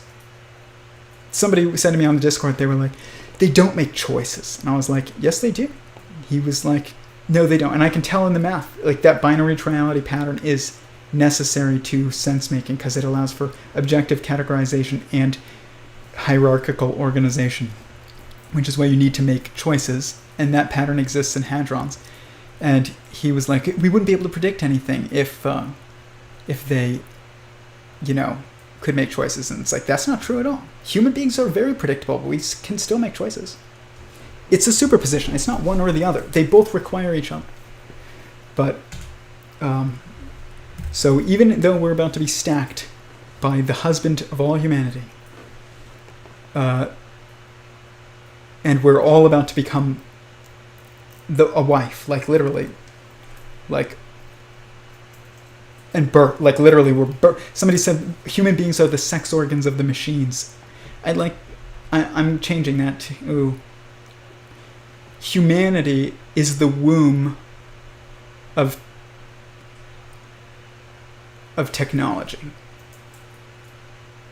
It's not just that we're the sex organs of the machines. There's only one machine. So you would say like humanity is the womb of the machine. But you're a machine. Just because it's not like based on like carbon-based cells doesn't mean anything. I think we're going to 3D print everything in carbon pretty soon. Like, I think we're going to stop using plastics. We're going to start 3D printing everything in carbon fiber, and that's going to be the future of building. And everything will be carbon-based. Like every structure will be carbon-based again one day. Carbon can just do anything. You can form it into wires that are more conductive than and less corrosive and more corrosive resistant than metallic wires. Like right now they're having this problem at Neuralink. Like those wires corrode while they're in the brain. And it's like, what's the inevitable future of that? Carbon nanotube type structures. So then it's carbon based. It's like even technology will be carbon based. It's like at that point, what is what? It's all one. Uniting the head and the body, the heaven and the earth, exactly. An atom is an assembly of hadrons. A molecule is an assembly of atoms. A cell is an assembly of molecules. An organism is an assembly of cells. A family is an assembly of organisms. A caste is an assembly of families. And a nation or technological singularity is an assembly of castes. We are right there. And we're becoming more and more feminine because we are literally turning into a womb. Like, literally. Not, we're like turning into a womb. We are. It's amazing.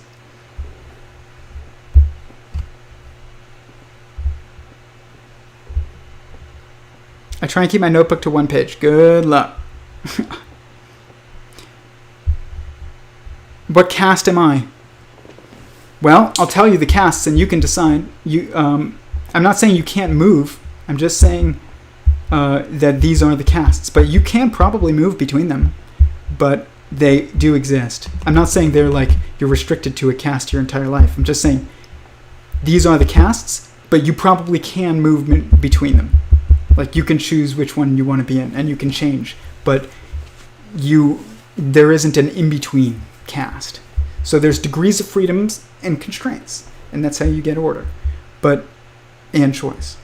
But the castes, purple is oneness. That's why it symbolizes royalty, because it symbolizes the union, which is being stacked by a head, aka king. I mean, we figured out why the color purple, it symbolizes royalty tonight. That's pretty awesome. But the castes are, I mapped them. They are either king/president, which is not going to be you because, I mean, it might be you in the pre-Messianic era, but it's going to be the Messiah alone in the Messianic era. It's whoever's the mind of tech that's basically being ascended into the network. But the castes are king/presidents, priests/scientists, lords/elected officials, artists/craftsmen, or enforcers/soldiers, and then laborers. So let me show you so you can see better.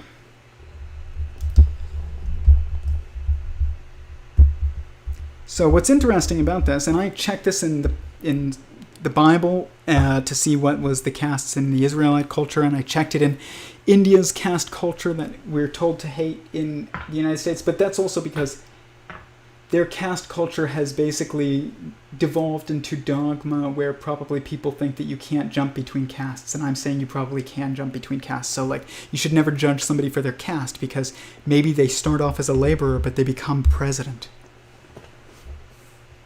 You know, maybe they were a president, but they just like being a laborer, so they retire and to be a laborer. It's like, you can choose which one to be in, but these are them, and you can tell yourself which caste you're in. I don't have to tell you. It's one of those. And it probably changes throughout your life sometimes. But what's interesting about this is that king/president, lord/elected official, and enforcers/soldiers are a hierarchy, right, of government. King-president, lord/congress people/senator/elected officials, /judges, whatever. Enforcer/soldiers, which are cops and soldiers. Cops in the military. It's like, these people take their orders from these people, and these people are headed by this guy. And these are all government castes. These are the non-government castes, the civilian castes, and they are priests and scientists. They tell us, they decipher our reality, essentially. Artists/craftsmen, they take that and they turn it into something, attractive, essentially, and digestible, art, and beautiful woodwork and cabinetry and carpentry and all this stuff. It's like, by the way, this, if you are Christian, this is Jesus' eventual role, but like super, not just a king like we have kings now, but like King of Kings. And then he started here though. He was a gardener. It's like, you can jump between castes. I'm not saying you can become the Messiah. I'm just saying you can, maybe become, prime minister if you really wanted. You don't have, but then there's laborers, and even these these people help these people build what they want to build, and these people are basically transcribing what these people tell us into a, digestible form. It's like, it's fascinating. But these are the 3 civilian castes, and they follow also a hierarchy. These are the 3 governmental castes, and they follow a hierarchy. This mirrors even like your senses. Right here. It's like thoughts and emotions, which is the summation of all the previous ones below it, which is same thing with, the castes, in a way, especially if we're talking about the Messianic era, where the king is the, head of everything really united. And then there's, but everything here, this is your sixth sense, is your thoughts and emotions. Your thoughts cause your emotions, and your emotions cause your thoughts. They're 2 sides of the same coin. And you can't really think without feeling, and you can't really feel without thinking, and that's exactly what, why, a union between masculine and feminine is necessary. They're not just, people say, well, Democrats and Republicans, or men and women, their job is to keep each other in check. That's one of their jobs. But that's basically saying their job is to make sure that they don't do anything wrong, and that's it. It's like, no, that's their secondary job. Their first job is to help each other do good, not to keep each other from doing bad.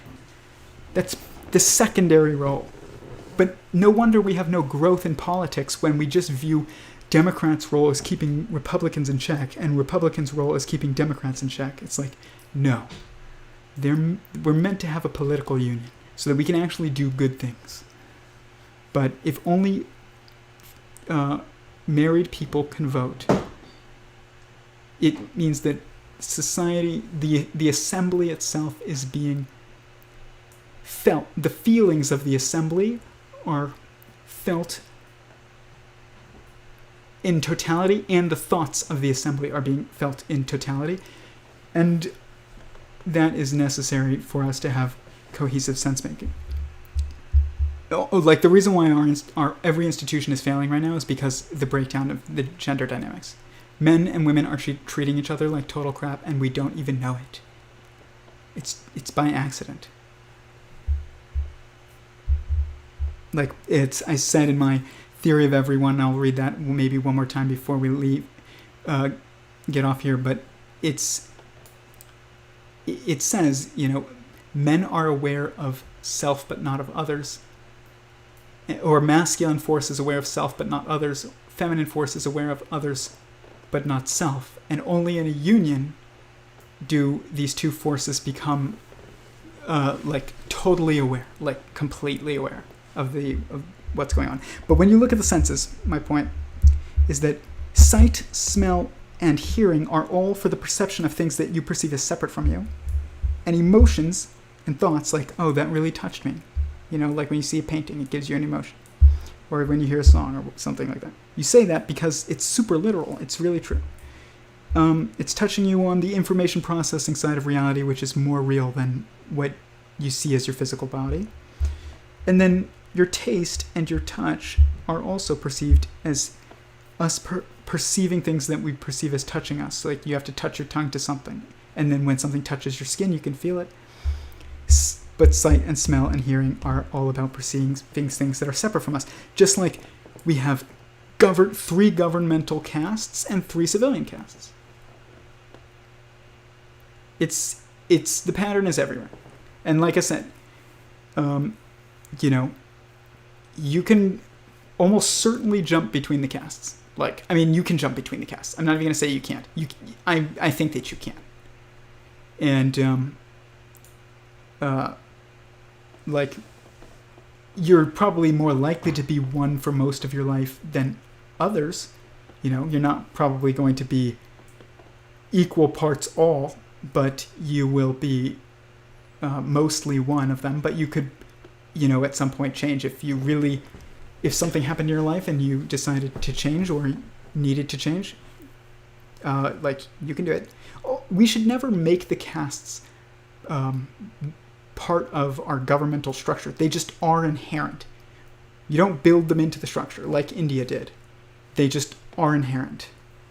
And you don't build them into the culture, really. Like, they are already built into the culture. You don't need to try. Just know that that's the objective, lines. But, okay, questions, then I'm getting off. And I'll read Theory of Every0ne one more time, again, because that is just like, it's the theory of Every0ne. Messiah resolves the conflict of humanity, uniting the head and the body, heaven and earth. Yeah, exactly.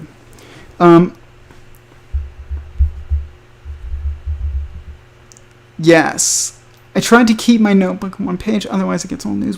What caste am I? So what caste are you, Niruk Samander Bear? Just so I'm curious. I'm like, there's no, like, remember, this is the space of meaning. Every single caste there is equally necessary. You cannot have a king without laborers and artisans and enforcers and lords. Like, you cannot have any of the castes without the other. So, like, anyone who thinks that this is about battling for the top, you missed the point. It's about a marriage between all of them. So, there's no shame now. Once everybody has meaning, nobody's going to feel bad about admitting who they are, what they want to be, because as long as it fits into, the objective structure of what creates meaning, it can't be like you're choosing to abandon the group and just go, like, become a serial killer or something. Like, that is not going to help create meaning. But if you are going to go and try and, help society recognize this structure that it has, like, then you have meaning. But I don't know what I've been multiple of those castes. I've been laborer and like artisan craftsman level, or like somebody who's like an analyst versus like a I don't know. It's like there's two types of coders even. It's like there's two types of woodworkers. There's people that build wood products for IKEA and somebody else designed it and then they just send it out and it gets built by, people who are very talented, but they're just like, they're replicators of a design. And then the craftsmen are like or artisan level would be like the people that make the design that then gets sent out to the laborers. Any opinion on blood types? I've always strange to me that Rh negative blood struggles to have a baby with Rh positive. Adriana, that is an amazing question. I've been meaning to look at that for so long, and I actually haven't. I forgot to continue. I'm writing that down so that I look at it. I'm going to talk about it on the next stream next week. Because I want to see, I guarantee you will find this structure in blood types. I guarantee it. You know what? Let's just look at it right now real quick. And I'll just see if I can see something super fast. But yeah, that is interesting, though. I've thought about that, too. Like, there's definitely something to the blood types. I'm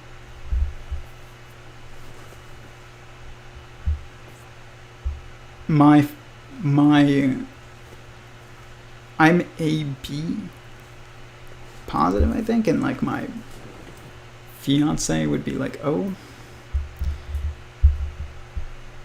I wonder if you did a study on like marriages and you looked at blood types, I bet you would see a pattern, a beautiful, like very consistent pattern. Oh, and I bet you it's all unconscious for the most part with small anomalies. How many blood types are there? There are 4 main blood types. Oh, well, sounds like 4 primary perspectives, 4 fundamental forces, 4 dimensions of space-time, 4 wheels on a car. Have you guys ever seen this? We're going to watch this real quick. We are obsessed with 4-chord songs because our consciousness perceives it as complete. 4 is the number of stability. That isn't woo, it's just true. Why is it the number of wheels on a car? Because it's stable. It's not untrue. But look at this, it's the same thing with music. Google Career Certificates provide man. online training for in-demand jobs. They're developed by Google. Here. I love this. Good evening, ladies and gentlemen. I'm Jordan. I'm Lee. And we are the Axis of Awesome. And I'm Benny. We've been a comedy rock band for close to 40 years now. And all that time, we've never had a hit. You know, yeah, but you guys know why. Why? Because we never wrote a 4-chord song. What's that? What's a 4-chord song, Benny? Well, if you want all the greatest hits from the past 40 years, just use 4 chords. Same 4 chords for every song. It's dead simple to write a pop hit. Just 4? Yeah, these 4. Here. 1, 2, 3, 4 chords. So let me get this straight, Chicken Little. What you're trying to say is you can take those 4 chords, repeat them, and pump out every pop song ever. Is that what you're saying? Yeah. Fuck off. Yeah, fuck off, Chicken Little. Just listen. Do you recognise this? Yeah, that is Don't Stop Believing by Journey. Very original. There's a few more that song. fit. Check it out. My life is brilliant. My love is pure. I saw an angel. Of that I'm sure. Well, that's just 2 songs that are similar. That's Forever young. 3 songs. I wanna be forever young.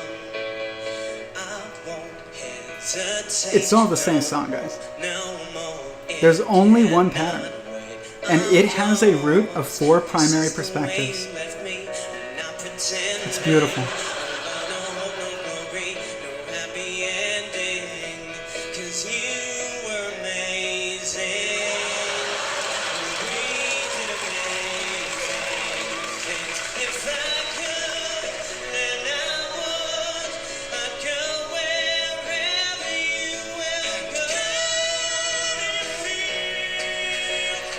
It's all the same song.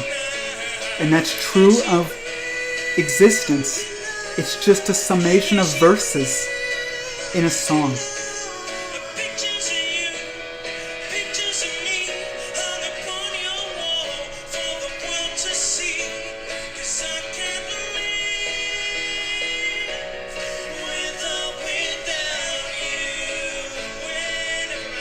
The only thing that changes is the notes, but there's different notes in one song, but it's only 4 chords, and it's only one song.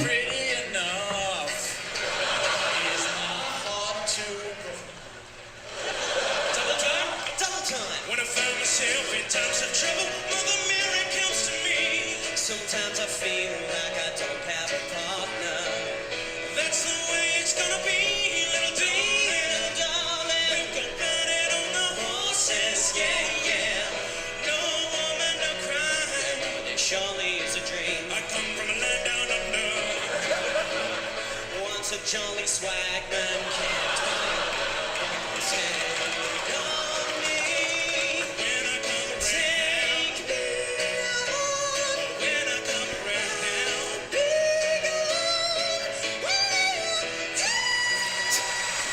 So funny.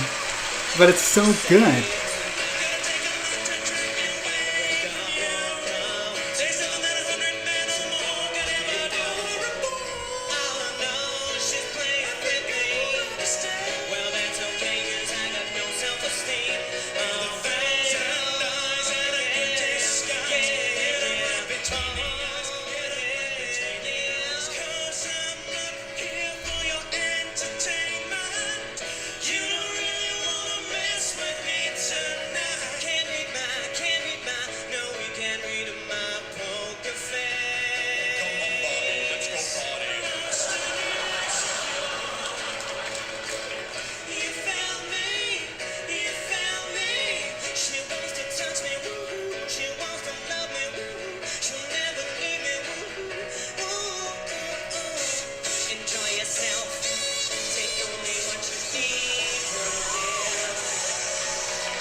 It's literally every song. Doesn't that seem peculiar?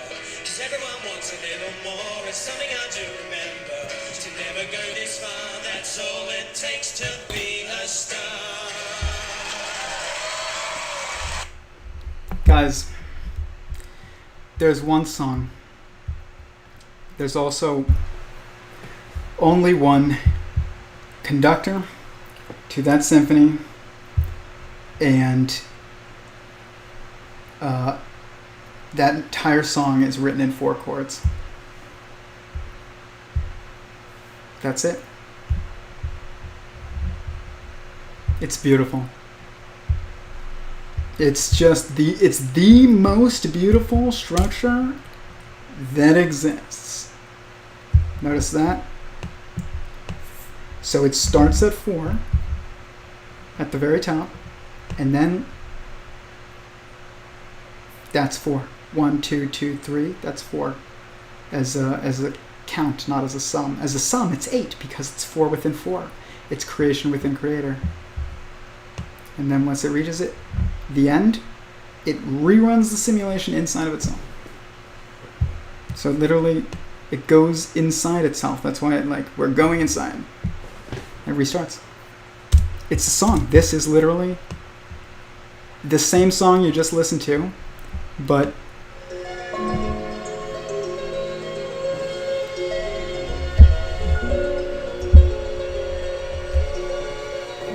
it's a 4-chord song.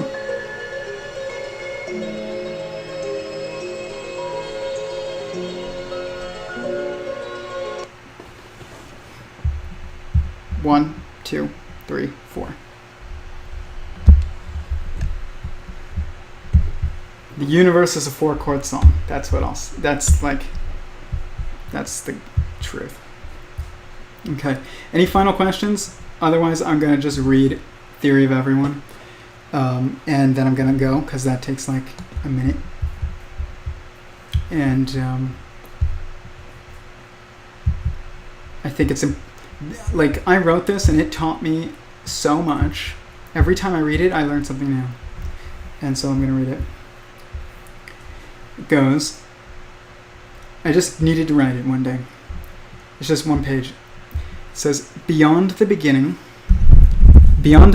consciousness exists, and existence is conscious, and consciousness is one. The oneness knows they are there. The oneness knows they are all there is, and they are stable and balanced and choose to create anew. The oneness divides their oneness of consciousness to multiply consciousness. The sacrificial, loving energy of the oneness emanates within to start creation. This is the beginning. The oneness without creates the active consciousness within, and he is judging of self, and the active consciousness is positive and creative and masculine. The active consciousness seeks glory and truth. The active consciousness pushes himself outward. The active consciousness expands the multiplicity of consciousness within the oneness. The active consciousness is aware of self, but not aware of others. The oneness without creates the reactive consciousness within, and she is judging of others. The reactive consciousness is negative and attractive and feminine. I should say neutral and attractive and feminine. It's not negative. I was wrong. I think. But the reactive consciousness seeks joy and justice. The reactive consciousness pulls the active consciousness inward. The reactive consciousness redirects the love of the active consciousness away from self and toward others. The reactive consciousness is aware of others, but not aware of self. The active consciousness seeks himself, and the reactive consciousness seeks another. The active consciousness becomes aware of judgment by others, and the reactive consciousness becomes aware of judgment by self. Together, the two judge each other for their blind spots. Both are unstable and harm each other as they entangle. The two hate each other. The two become aware of each other's suffering. The two forgive and love each other. The two merge together and multiply.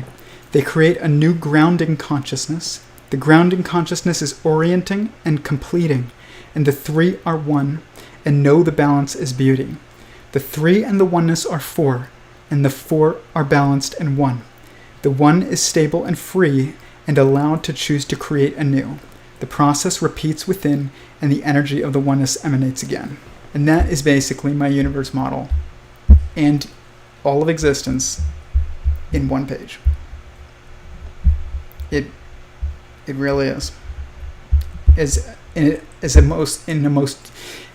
the most universal way possible. Anyways, there's 4 types of blood types. I'm gonna look more into it, Adriana, but that was a good thing to think about, and you saw that it lines up with everything else.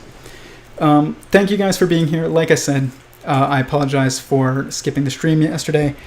I should have not allowed myself to be a headless chicken, but I appreciate grace. We all need it. Have a good one, and I will speak to you next week, because I don't stream on... Maybe I'll do a stream on Sunday, but I don't stream on Saturdays or Fridays because I observe the Sabbath, trying to detach from tech a bit. So, Shabbat Shalom, and I'll see you next week. Peace.